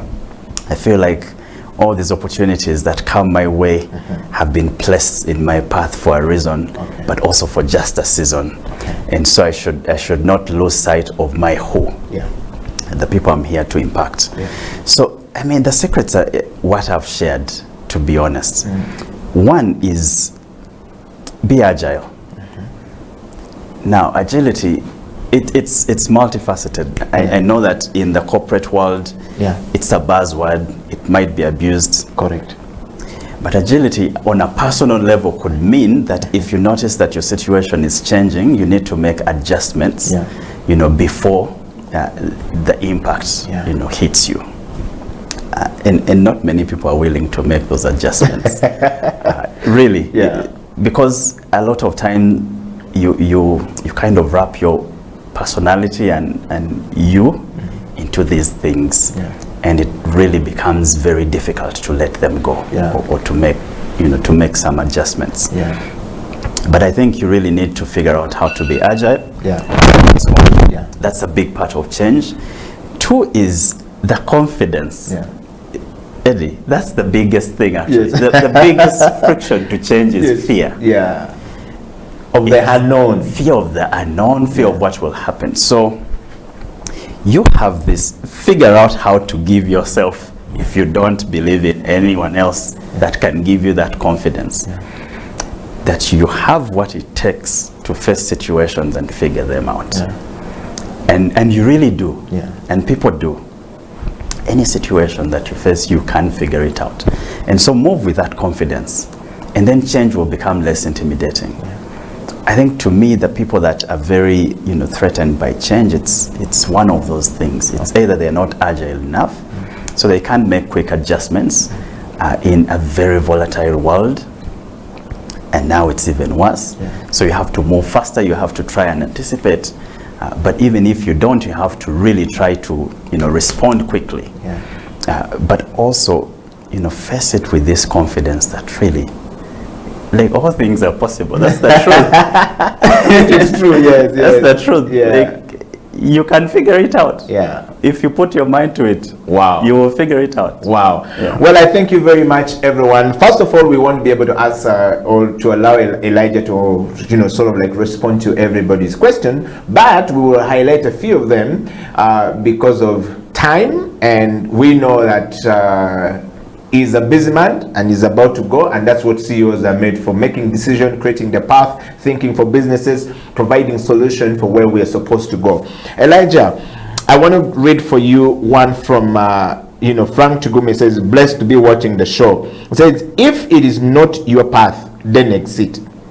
I'm also glad to hear that I am also a computer science student, because he said he's glad to hear that coming from you, because it's a computer science. Nice. Yes, so I guess now this gentleman Frank is about to make a certain drastic changes in his path. Do not fear to make it. Yes. Make it. And he's gone on to say, man, Ugandans have not yet adapted to technology. Who do you survive? I think he's saying, who do you survive in? How do you survive in the industry? Just asking Elijah, how does one survive now that Ugandans have not adapted to technology and change that are coming with technology? How do you get Ugandans to adapt to it? No, the world has changed. Ugandans have. It depends on when you came into the space. So for us who have been in the space for a long time, we've seen this transformation. So if you go back to my first company, it was the first mobile company here, the first mobile value-added services company. And we're talking SMS. There was no data. Then, along comes the internet and, the cost of connectivity, the quality of connectivity. So the truth of the matter is that there's been a lot of change. And in the right direction from a technology standpoint. Maybe we're not keeping the pace because we're basically benchmarking against the world. We're not living in isolation. So maybe most parts of the world are moving faster than us.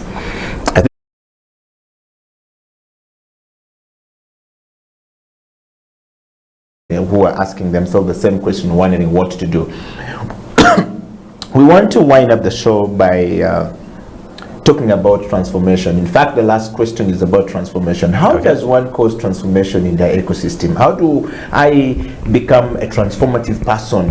Looking at Elijah talk right now, looking at Feza, looking at the stuff that goes on around you, the way you're being able to do things, what can we pick from you, and what is first of all, what is transformation to you? How do I cause transformation? How is your projects, how is your company causing transformation in the lives of people? And I want you to round it up by giving us some really nuggets or nuggets, as we call it, depending on which part of the world people are in, of focusing on what we call using impact by quantifiable, measurable metrics, that I can quantify it, I can have the metrics to look into it, and I can measure it, and I can say this impact is good, I'm transforming lives. Yeah. So transformation is change in state. Very basically. It's you have current state, you have target state, and that change from current state to target state is transformation.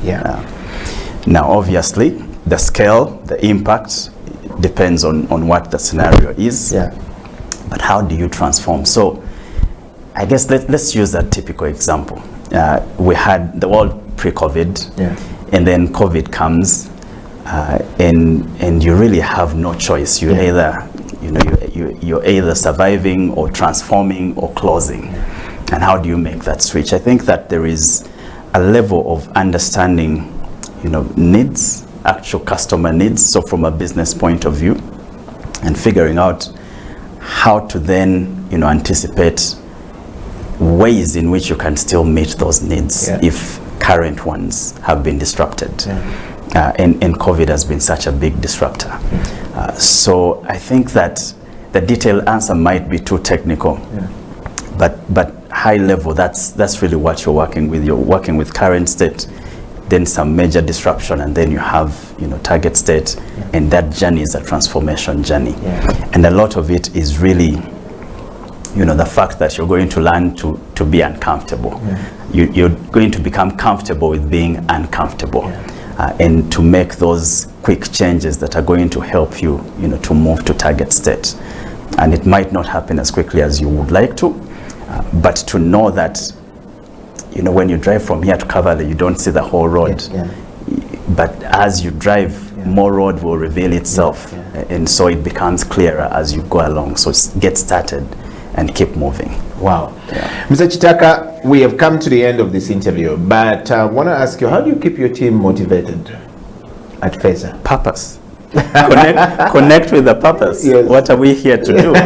Connect with that and fall in love with it. Wow. And how do you manage a complex situation when the team is either demotivated or something like COVID-19 has disrupted every plan that you have had, and you have to keep them motivated to keep going? I know you guys in the tech may not have been very much affected, but some of us on this other side of the world were deeply affected, and typically we are lost. We don't know. You're actually speaking, you're now going into innovation.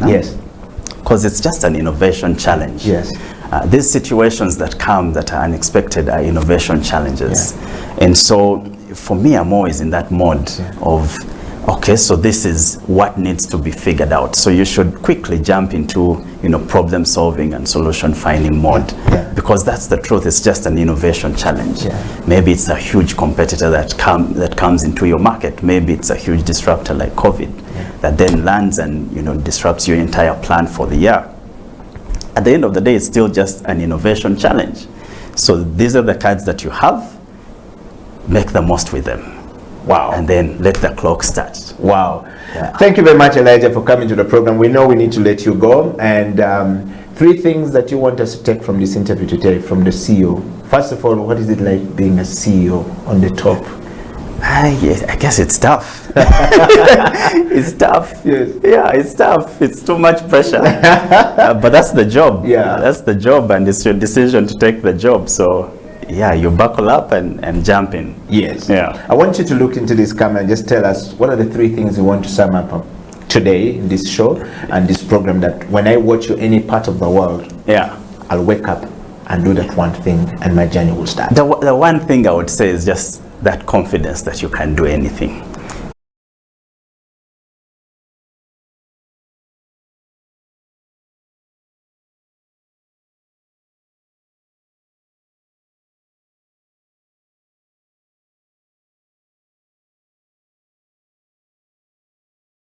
The President of the Republic of Uganda, what will be the first state of I would not be. I would not be.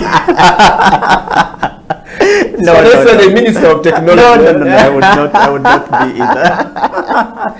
It's a wrap from us here. Until next week, keep it the CEO bench. Elijah Chitaka, Eddie Okello, we're signing out.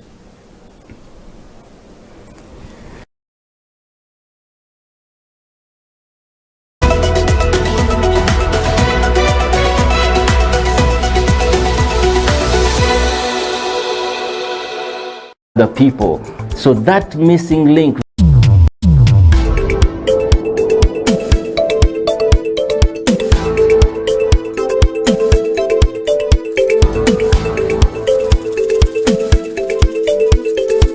The Art Center's role is to take part in all of those activities. So we are presenting professional work from artists from all over the world.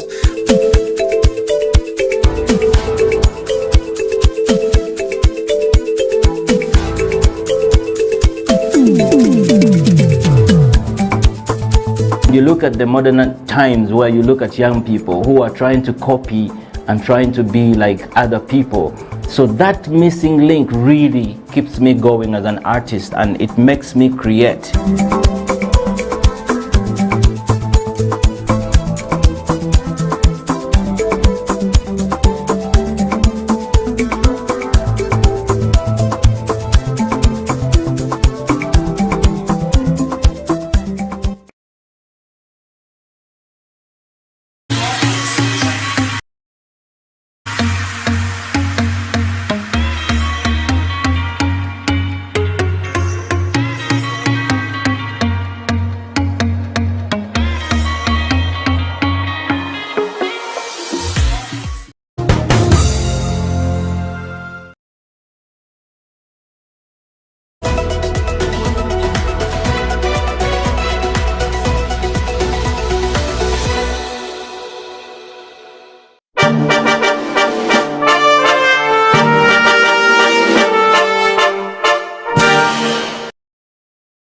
It's a CEO bench, so usually people want to assume that all CEOs are over-learned and stuff like that. So I will change the script this time around. I consider myself a certified hustler. If I'm looking to know who you are you Ugandan? If yes, what are the values that define you as Ugandan? That's the easiest question, I think, to answer. I am a typical Lao man from Erute North, in a place called Ogur, and where I will be laid to rest is in a village called Agweng. So if you go there and you just say Otoa Tony, they won't really know me because my father is also Otoa Tony. You have to ask for Junior, and when you're asking, you have to ask with an accent. Junior Tikwene, where is Junior? And they will identify me. But I'm typically Ugandan, only Ugandan, from Lira. I pride myself from being from Lira. Earlier on, I was joking and saying I'm the coolest Lago south of Karuma. When you cross Karuma, there are so many. But when you're down the south after Karuma, I think I'm number one. Wow. Well, now that you know Tony Otoa is Ugandan, and of course, what are the values that define you as a Ugandan? I think it's the love for country, love for nation. You know, truth be told, the country is in a lot of, it's a crisis. Leadership crisis, economic crisis, social crisis. There's so many mismatches. I think it's just the love for country, the need to serve country the best way I can. And I mean, I can't say I can change everything, but the little I can do to create a difference, I think is more meaningful. Wow. Yeah. Mr. Tony Otoa, growing up, what did you want to be in life? And what was the journey like for Mr. Otoa? Yeah, you know, my father is crazy. My father would call us and he would show me the compass. The idea was supposed to be a pilot. You know, the planes would fly over our house and my father would be like, yeah, you're going to be a pilot. Yeah. But of course, as you grow, you realize that you have so many things that really define you. I was never a sportsman. So I enjoyed a lot of debate and, you know, a lot of indoor activities. And that is, I think, what really drove me into some of the things that I do up to today. Public speaking, the love for debates and really a lot of intellectual discourse and all this stuff. But besides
Jaja yangamba Tewange jali Naline buza Nimusanga wa Mama Oliwa Bangamba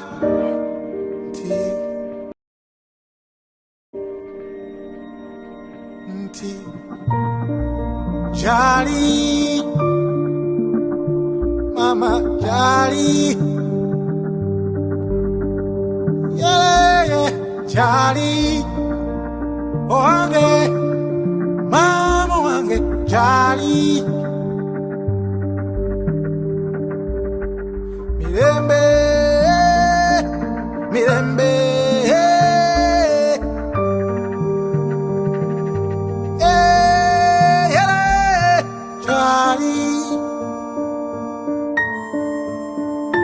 Mukwano jali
An army of sheep led by a lion will beat an army of lions led by a sheep. That's a fake. Yeah. So let's be very honest about this thing and really understand that you need to understand where you lie and where you fall. So it's very important for us to understand that leadership has to be definitive. You can't be laissez-faire. It has to be definitive. You have to be strong, just like a lion. You know, when a lion meets an elephant or a buffalo or whatever, the buffalo and all these animals run away. And yet, by the way, they are stronger than the lion, they are heavier than the lion, they are more intelligent than the lion, they are taller than the lion. They run away. The lion, because of its attitude, it sees lunch. That is a leader. Mr. Tony, thank you very much for coming to the CEO bench. And I want to ask you, so if you were elected the President of the Republic of Uganda today, what would be your first State of Nation address now, as you look into the camera and close the show? I think my first State of the Nation address would first of all to... I think I'll just close it down.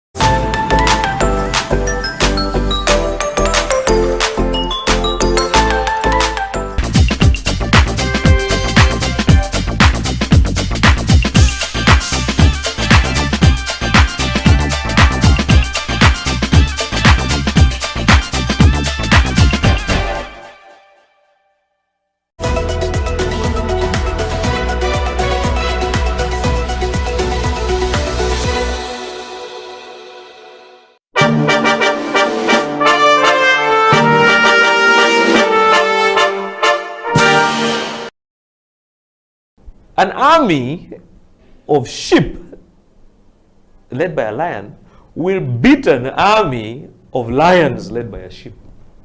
That's a fair. Yeah. So let's be very honest about this thing, and really understand that you need to understand where you lie and where you fall. So it's very important for us to understand that leadership has to be definitive. You can't be laissez-faire. It has to be definitive.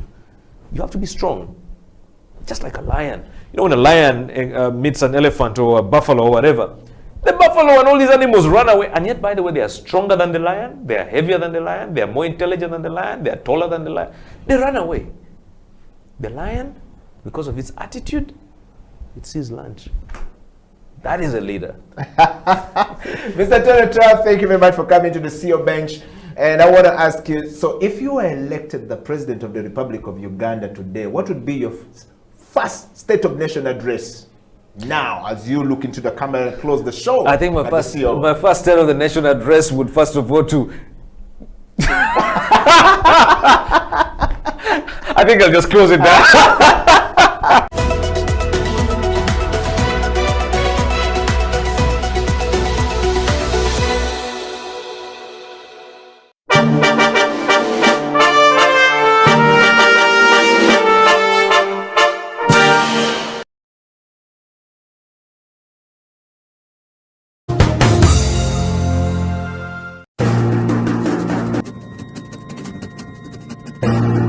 Aliwa, Aliwa.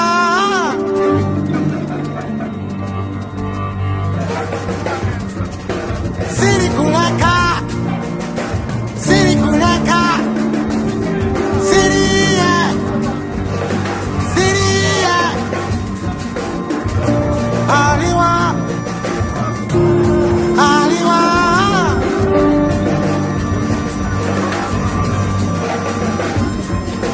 Siri kulaka, Siri, Siri.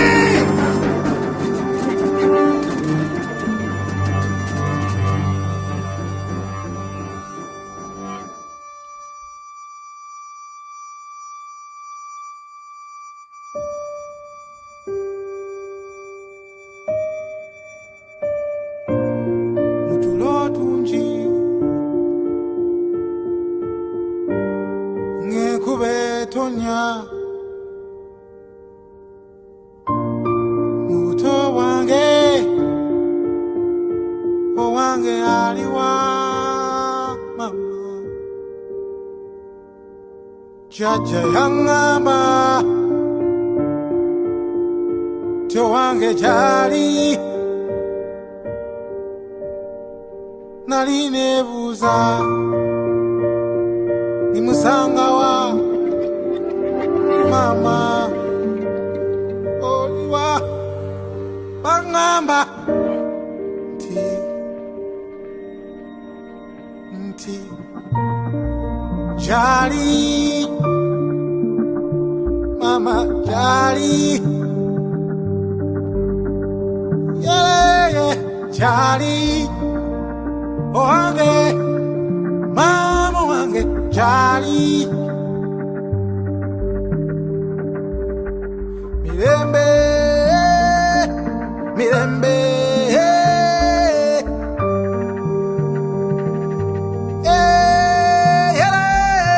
jali mukwano jali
Another day in the life of a cat named Dale. I'm thinking and scheming of ways how to stack that mail. I'm on the road, so you know when in really can't slouch. Got the grind, so I hustle all night till it's daylight. Daylight, Jeezy, what's poppin'? Where you been at? The one to know if I got some brand new reach out. And why I don't hang out much, I'm like, wait, I've been working on some different things to get paid. I'm a hustler, so you know I got to chase paper. You know you can't eat if you don't get your weight up. It's time to stack those chips and make those hits. You know I love to leave good, plus my son gotta eat. So make that paper, stack some chips and get paid.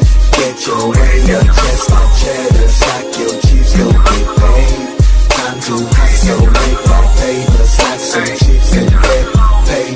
Get your way up, just like cheddar, stack your chips, go get paid. kuba kola okusinga okwogera ebigambo ne batenda nga bamanyi g'okukyusa embeera ate ne basunga kugattagatta bongo manyi n'empisa okusinga ntuuke kulyengedde bampita omu kubasinga kulwanyisa mpewo enzigi nziguddewo mikisa mpezezza mingi n'abatesibiddeko nsonda byanca kubanga nekkubo gazeemu nnyo na sukaali bwe mmala ntegeka ekyenca byanca entuuyi z'olaba ntegeka fyuca nkubye okupatikana nnemeddeko nnwanye masajja ninda binajja sebo sibyoya byanswa Uganda byenkoledde matenda olugendo lwanca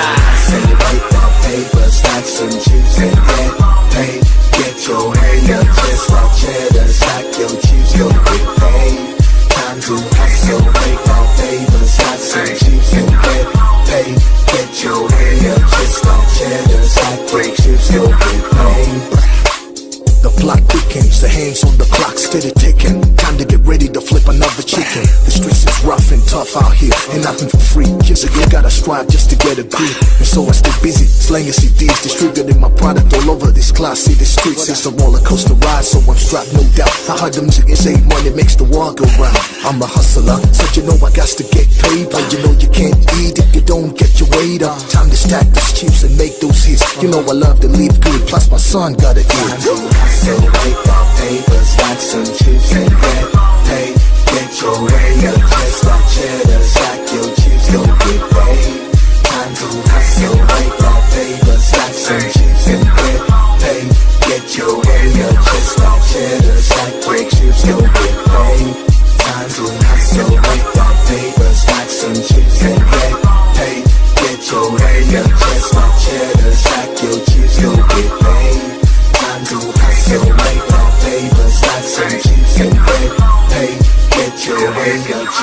cheddar, stack your chips, go get paid.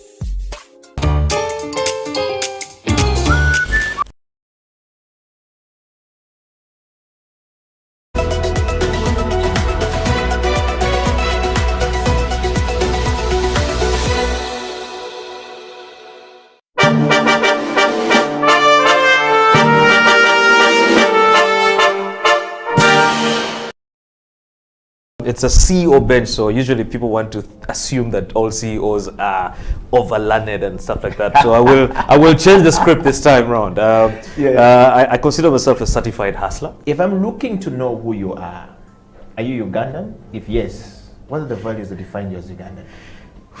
That's the easiest question I think to answer. I am a typical Lao man from Erute North, in a place called Ogur, and where I will be laid to rest is in a village called Agweng. So if you go there and you just say Otoa Tony, they won't really know me because my father is also Otoa Tony. You have to ask for Junior, and when you're asking, you have to ask with an accent. Junior Tikwene, where is Junior? And they will identify me. But I'm typically Ugandan, only Ugandan, from Lira. I pride myself from being from Lira. Earlier on, I was joking and saying I'm the coolest Lago south of Karuma. When you cross Karuma, there are so many. But when you're down the south after Karuma, I think I'm number one. Wow. Well, now that you know Tonyo Toa is Ugandan, and of course, what are the values that define you as a Ugandan? I think it's the love for country, love for nation. You know, truth be told, the country is in it's a crisis. Leadership crisis, economic crisis, social crisis. There's so many mismatching areas. But at the end of the day, it's home.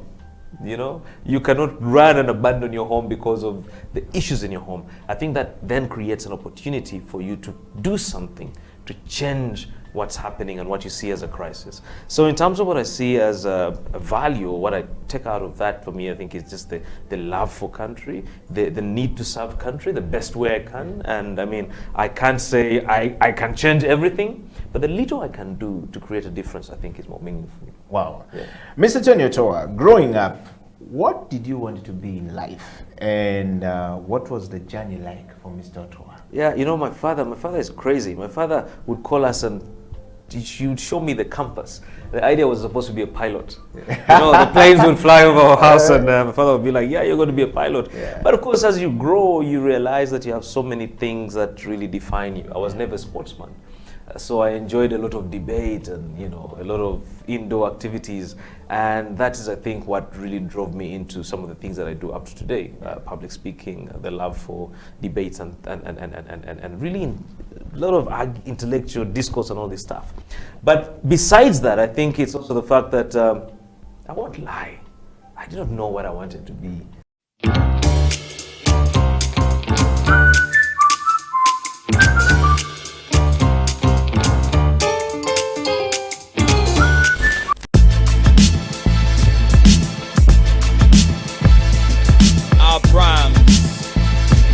Cause in effect Banji bandaba na ye tebantegera Banji bantegera na ye tebandaba Banji bandaba na ye tebantegera Banji bantegera na ye tebandaba Banji bandaba na ye tebantegera Banji bantegera na ye tebandaba Banji bandaba na ye tebantegera Banji bantegera na ye tebandaba Ontegera otya mubuuka sokosembere ngontunuulira ontya twali twesisinkanyeewa naye ekyo nga tonnakiddamu mbulira onzudde otya bubadde onnoonya mbulira obuuzizza otya yana akutumya oyo akusudde ku kyokya sembera leke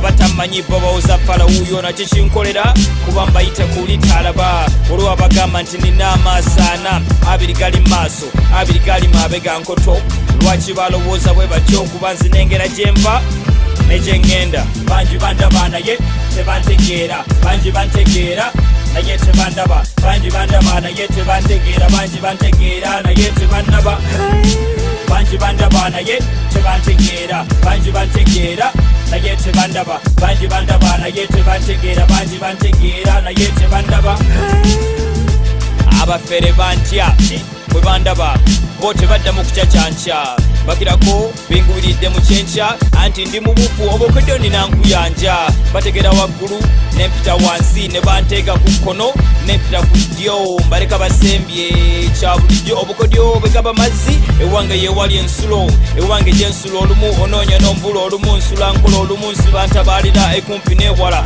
sinti mbewala mirimu gyenkola gyanfula natalabika ninga mazzi ga nsuwa banji bandaba naye tebantegeera banji bantegeera naye tebandaba banji bandaba naye tebantegeera banji bantegeera naye tebandaba banji bandaba naye tebantegeera banji bantegeera naye tebandaba banji bandaba naye tebantegeera banji bantegeera naye tebandaba amagezi ganeesera abateesi baneesiga ate abagezigezi bo batandika okuneesiga kuba bakungula ebiva mu nsigo z'ensiga ate ab'omululu go baswama bakeraga ensega mujja kunzisa enseko kuba ndaba nze musumba olumu gotayawula mu ndiga nkulengera nga tondaba era nga sinnaba kulabika nsirika nga gwolokopya tonnalabuka nsiterebuka ate era sitakibe nga sinakikenenya ndusu nze ndi ku manduso n'olwekyo kakkana nkujje ekifu ku maaso bagamba nteekuba omunaku tekya eyange yakya naye abalala nenjikeesa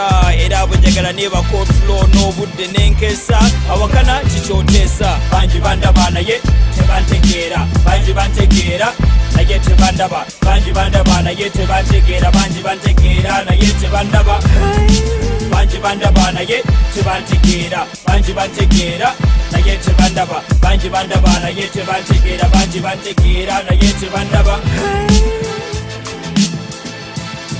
Abrams Techa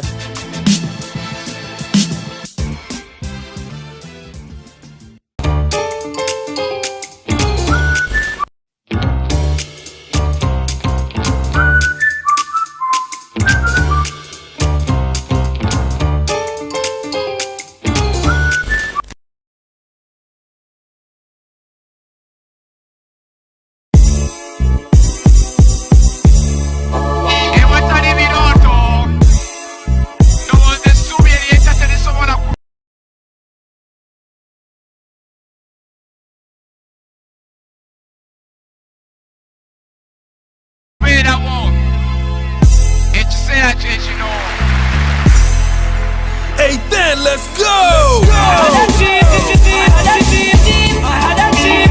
star. I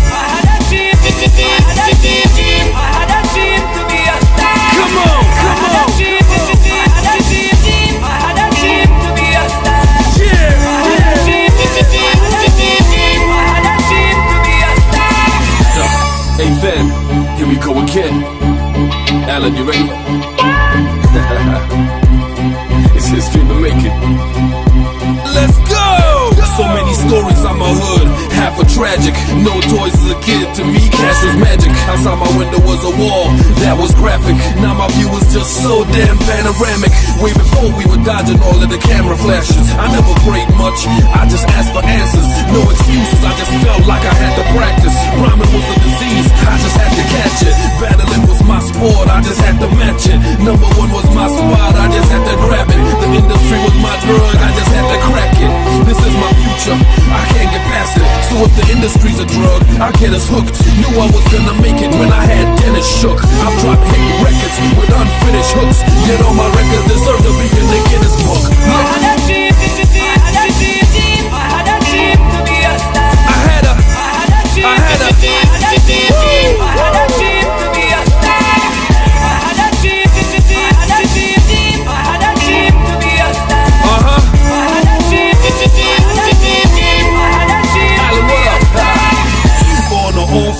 I am all-star. Even sitting on your dad, you ain't on par. I am here, pioneer the all-spark. Transform the whole pitch to a small park. So anything you bitch should be before dark. Cause that's where battles stop and war starts. Organizers try push me to perform lost. There's one difference between me and you, it's called hard. If there's anything I'm bleeding, it's the fifth. Act like it's a movie set, get a grip. I'm directing the game, flip the script. Zookeeper mentality, powder kicks. It's all good, you gotta have a dream. But finish up the equation, going at a scheme. Divide the conscious, subtract the lack of green. And that equals you up on a plasma screen. See? I had a dream, I had a dream, I had a dream to be a star. I had a dream, I had a dream, I had a dream to be a star. I had a dream, I had a dream, I had a dream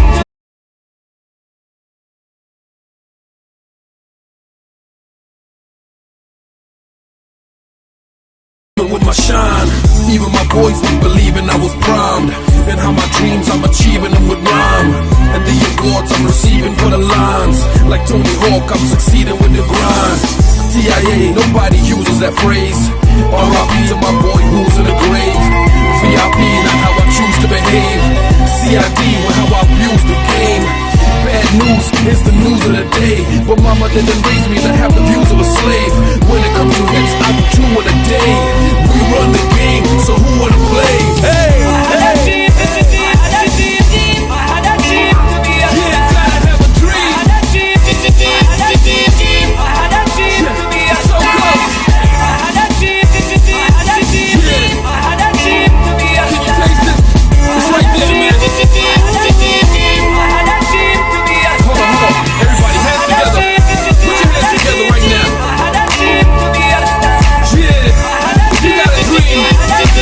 You trying to chase something important. Put your hands together.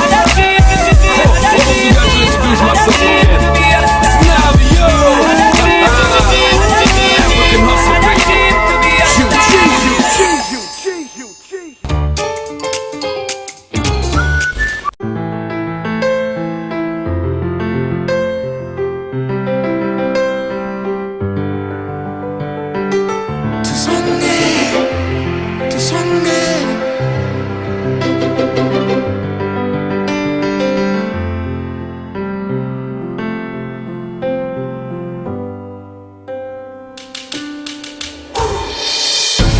Tiriwani, Isani, oh Kanyale, oh Isale, Empisa, Urimo, Manya, Buganda, Tusonge.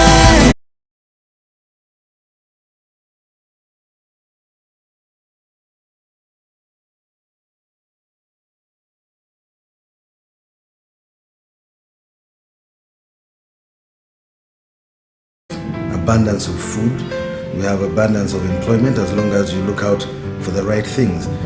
But Uganda has been hit in recent times with a stigma of greed, and it shows in everything that we read in the newspapers, it shows on television, it shows even when you're sitting down with people just trying to make ends meet. Everybody wants to bite off a piece that's bigger than what they deserve. That is Uganda's major problem in my eyes. If only we could curb the greed, if only we could share out that pie equally and of course responsibly, then we will be the best country on the planet. In the next 5 years, I really wish and hope that Ugandans can look at the bigger picture, can look at Uganda as a country, can look at their neighbors, their friends, and see that everybody needs equal opportunity. Because in the next 5 years, I don't want people to be calling me up saying, please, can you find me a job? I want people to be calling me up and saying, would you like to come and work with me?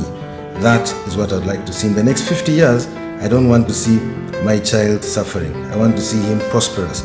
I want to see him with a good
tonya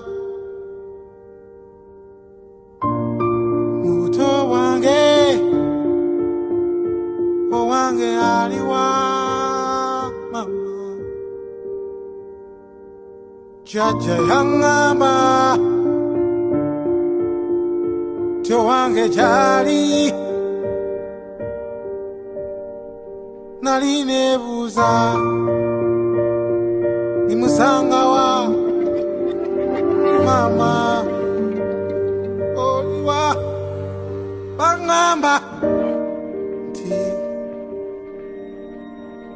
nti jali mama jali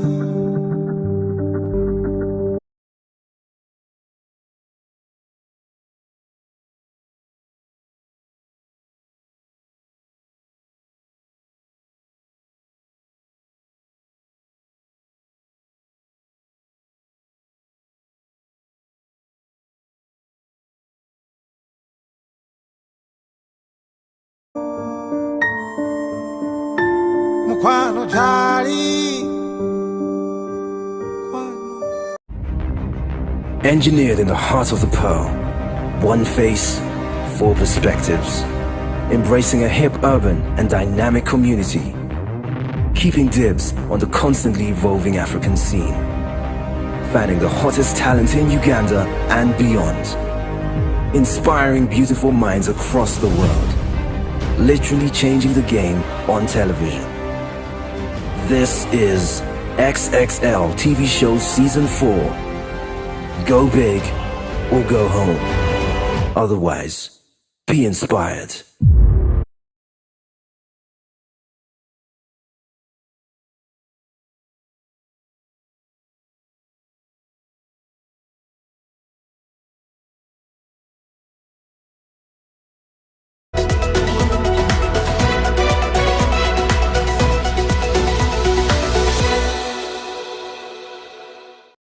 Sunrise on live on FTV, live on FB, Instagram and Twitter, plus YouTube.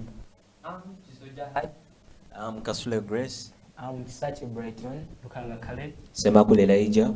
I'm Samuel Hillary. And we are the Accordion Gents. We sing a cappella music. By the way, let us take you through our brief history to how we became the Accordion Gents. Banai. Twaba wala. Tuvude wala. People, that we came far. we came from far. We came far. We are still going far. We formed this group and we started in high school. I was in Form 3. My brother Kasule Grace was in Form 1. Yeah, Form 1. He was in Form 1. He was still a baby. Then our brother here, the muscular guy, was also still a baby. And the guy was Simakula, right? Was still in there. But he was in Form 2. And our Besa, the handsome boy. Yeah, he was also in Form 2. I was the bigger one.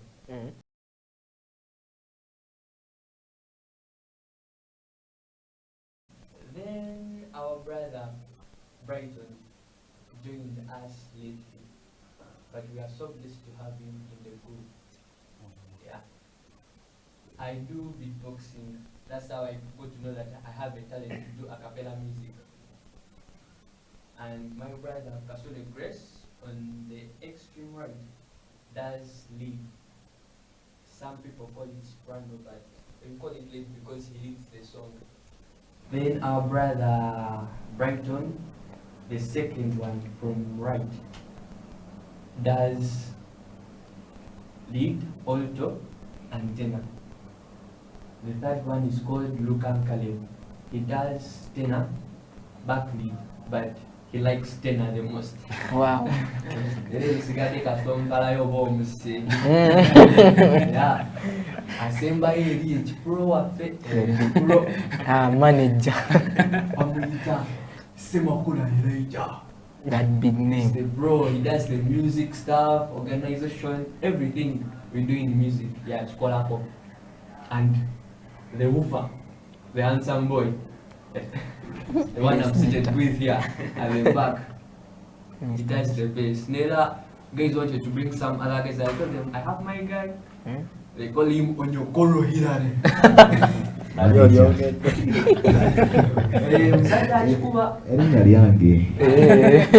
the way, in different responsibilities in group, tusigala tuli chitole tuli wamu. Nze I formed the group nela by no comparison. Baby one, the big dog. Yeah. Our man on the extreme right is the chairman. It's called Kasole Grace, the chairman. Oh no. I hope this is our sister. My son boy. Then Caleb works on the voices. Does hello. I will go like that. It tells you that that's a chord, that's there. Then the guy on the left is called Elijah.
Without love,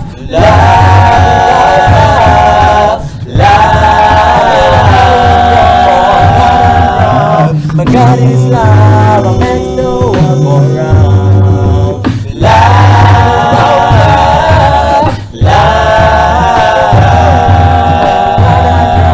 my God is love, I make no one go round. You see the devil, he's a liar. Divide and rule. Sent to the north, sent to the south. To fight against the empty boundaries. You're black and you're white. You're Shana, Nombela, you're Zulu, you're Sutu. Everybody, you got love. Love.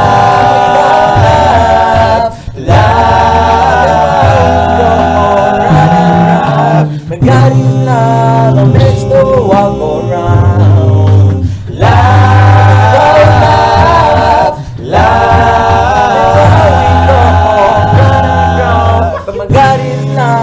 Makes the world go round.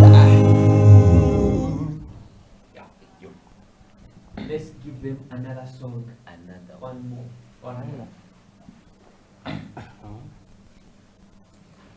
Ta da da ta da da ta ta ta ta ta da ta ta ta ta ta da ta ta ta ta ta da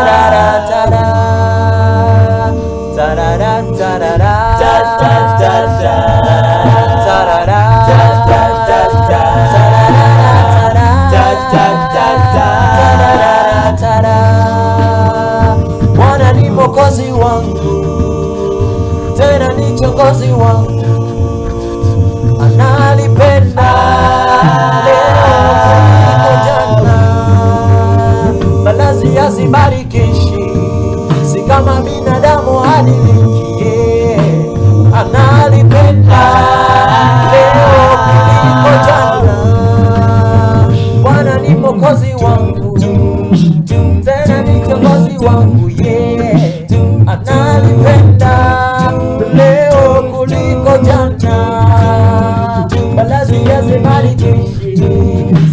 binadamu hanichukie, nalipenda leo kuliko jana, kuliko jana, kuliko jana. Yesu nipende leo kuliko jana, aya jana kuliko jana. Yesu nipende leo kuliko jana. Bwana ni mwokozi wangu, Bwana ni mwokozi wangu, atanipenda leo kuliko jana. Karakara wa mbinguni, analipenda kuwa amani. Analipenda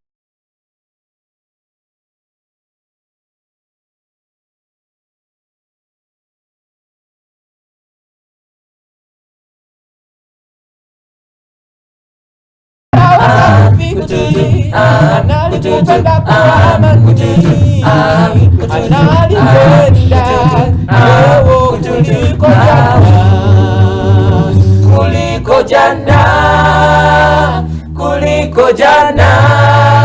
Yesu nipende leo kuliko jana, kuliko jana, jana, kuliko jana. Yesu nipende leo kuliko jana.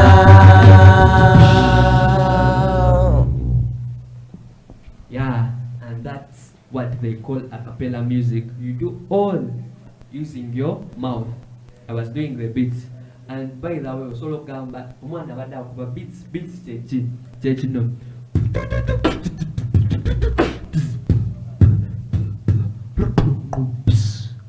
Kati omwenda chowila as bass oyo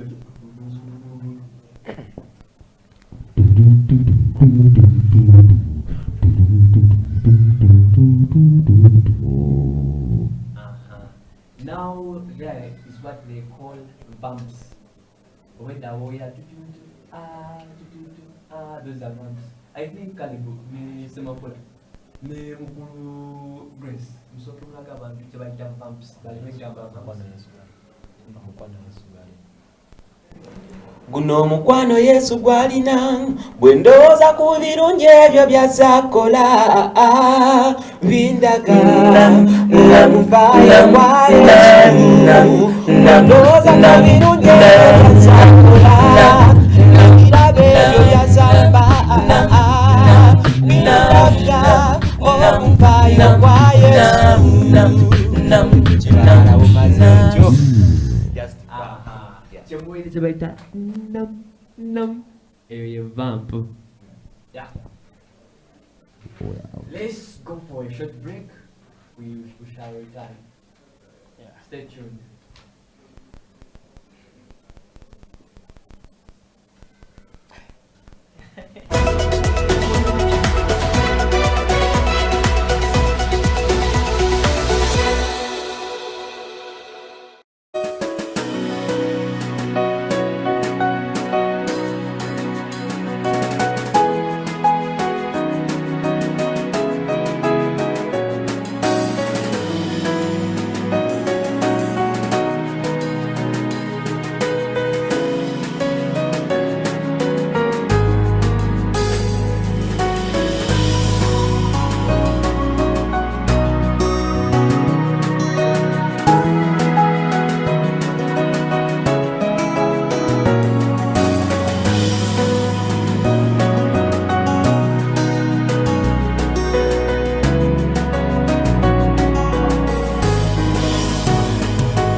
Welcome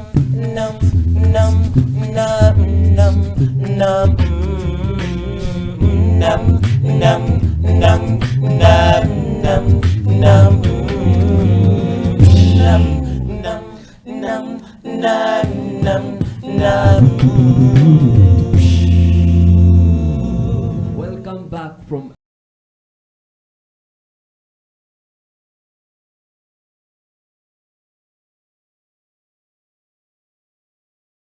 a short break. Welcome back, Pam. Tuchaliwo. Live on HTV, House of Talent. Sandy Rice. You must follow Twitter, Facebook, Instagram, even subscribe on YouTube. Yeah. By the way, Penna Twina talents. We don't only have singing talents. Muno tupenda tuyimba n'omusajja wa tabbu nnyo balina bali bamuyita Messi ne kahayiti okalaba. The height is Messiology. Yeah, but he's informed by doing make asoma bampita Kizito Jahadi nera I'm a doctor loading soon 2025 I will be a doctor baninde. Our brother Kasole Grace, the guy just started senior folk at Cuba. And I have a chemist, near password, they are chemists. Kusoma. The guy called Hillary. Hillary, where you get the contact. Hillary, Naya. So we are all students, youths there. Customer winner talent. They said that.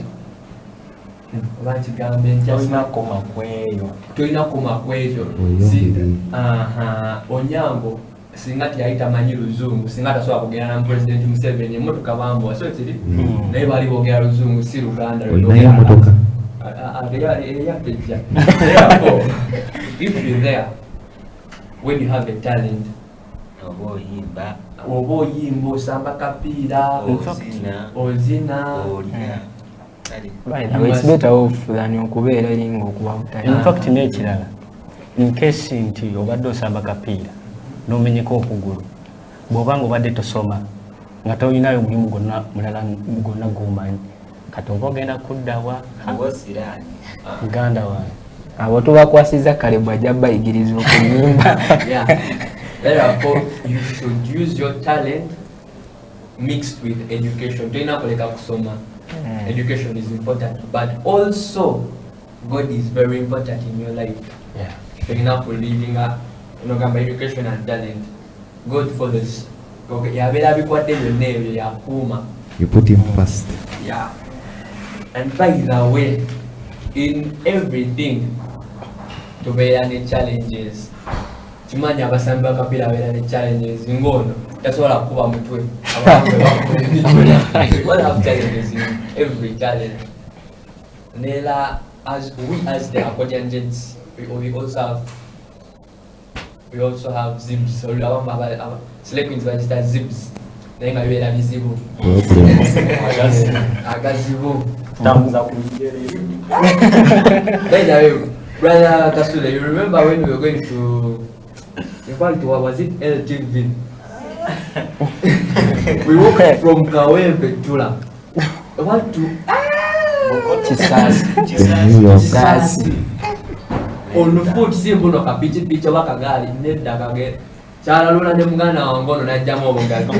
Ata muzaka gizi. Adela neka kola sikari kocha. Yeah. Therefore, let us give you one sample of gospel music.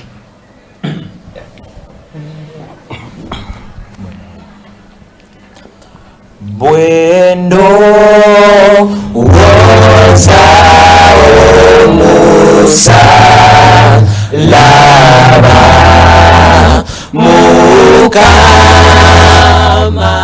kwe yafirako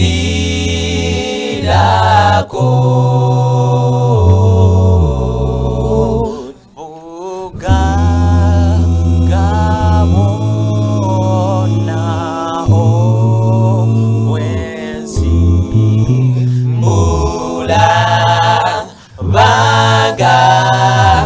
tebulimu mula banga tebulimu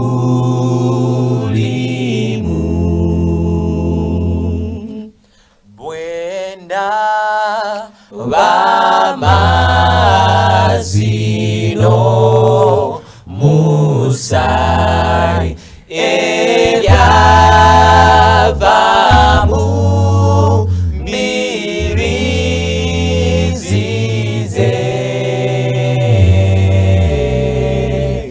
nendo kamanyomu yinza nokwa gada kwewe kuli nokwa gada kwewe kuli singa mbade nesi zona neziwayo Yesu joli zona tezanisa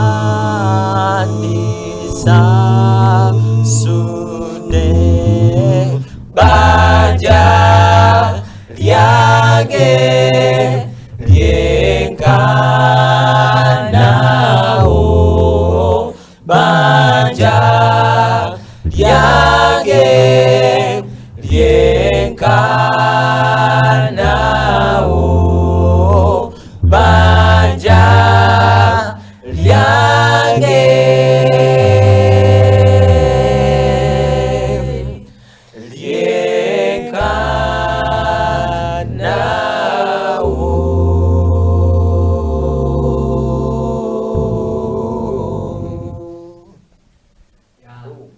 Jesus made it all and atazimanya ekyo byonna yabisasulira. Yeah, by the way, like the bond we have okubeera nga tukyali wamu, it's also nga onagamba twesiga kale Katonda naye we serve God kale. Our mission is to serve God. Buli kye tukola tukulembeza Katonda. Mukulu kiralazo kakyogereko kekyo. Nze ngamba we are brothers in Christ kati ekyo kyeka kakitwale bwekityo.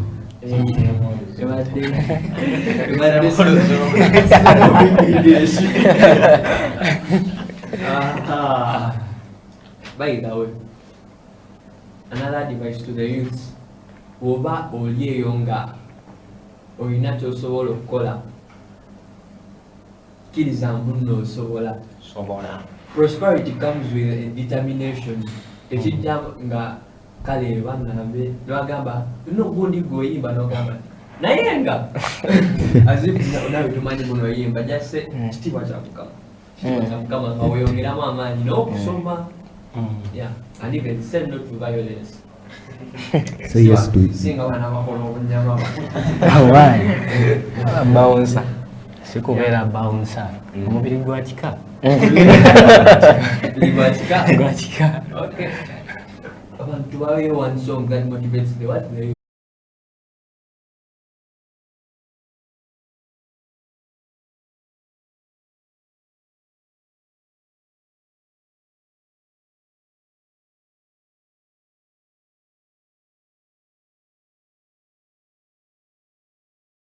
Ngache tukola kitufuula abooluganda abamayinza ogamba baluganda bazadde kyabazaala we abaana we bati wana mukaaga nga tekuli afaanana munno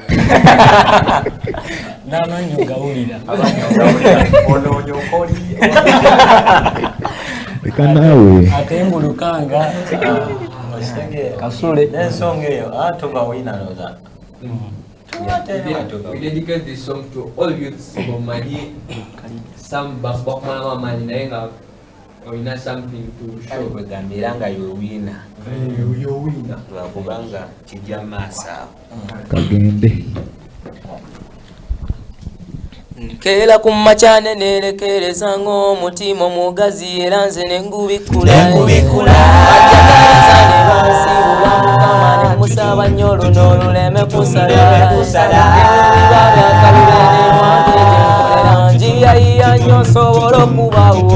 I'm not stopping this thing till I lose my breath. I'm gonna keep hustling every night and day. 1 + 1 equals to 2.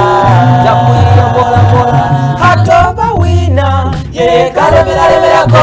Ay nyo. Abanga hatoba wina. Is never loser or is a winner. Hatoba wina. Yeah, kalemera go. Ay nyo. Abanga hatoba winner is never loser or is a winner. Olabisa wewendeyo emitwano jigenze nenganda zigenze abana baweze emitwano jigenze nesimbi zebede awina atoba wina yeka giva echono chimanye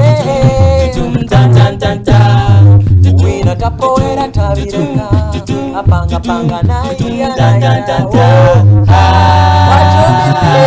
watu wachine amoja bontu koka wina yeye kalemera ko iya nyo apanga taba wina is never loser or is a winner.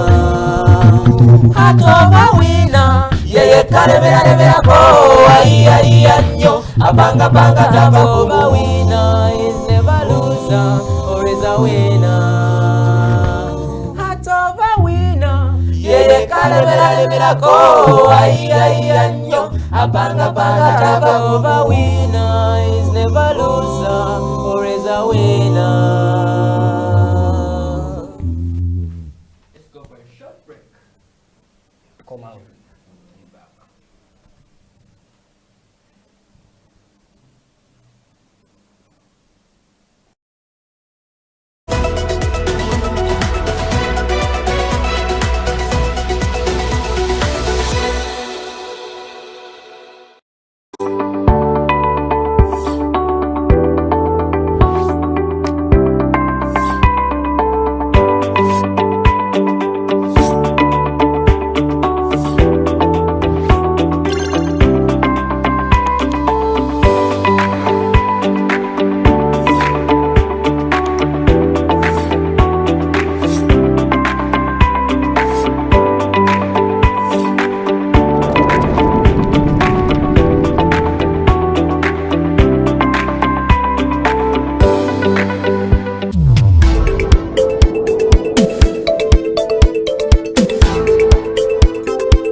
People at the moment are struggling to understand the older generation because times have changed. Technology has come in. They've moved on. Yes. We're the ones sitting back and wondering, what is my child on to? TikTok has surpassed WhatsApp. The other one I call, I never call it Facebook, it's Bookface. Why are you on Bookface? Dad, it's Facebook. Yes.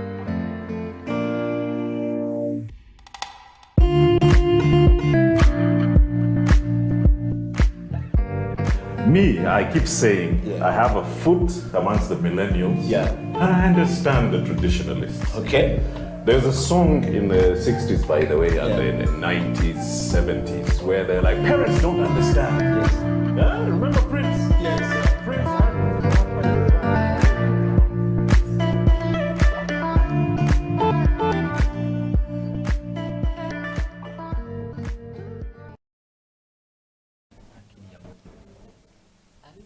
I say Javeri, she told me Baraka Chumbari, Javani Javati, Sewati, Kanavagalusi, Alavi Kanavarenzori, Javani Javati, Sewati. Oh, when I pull up a go, I do yaka yaka, and the body was like fire, fire, and girl I couldn't resist. When I pull up a go, I do yaka yaka. Say hello.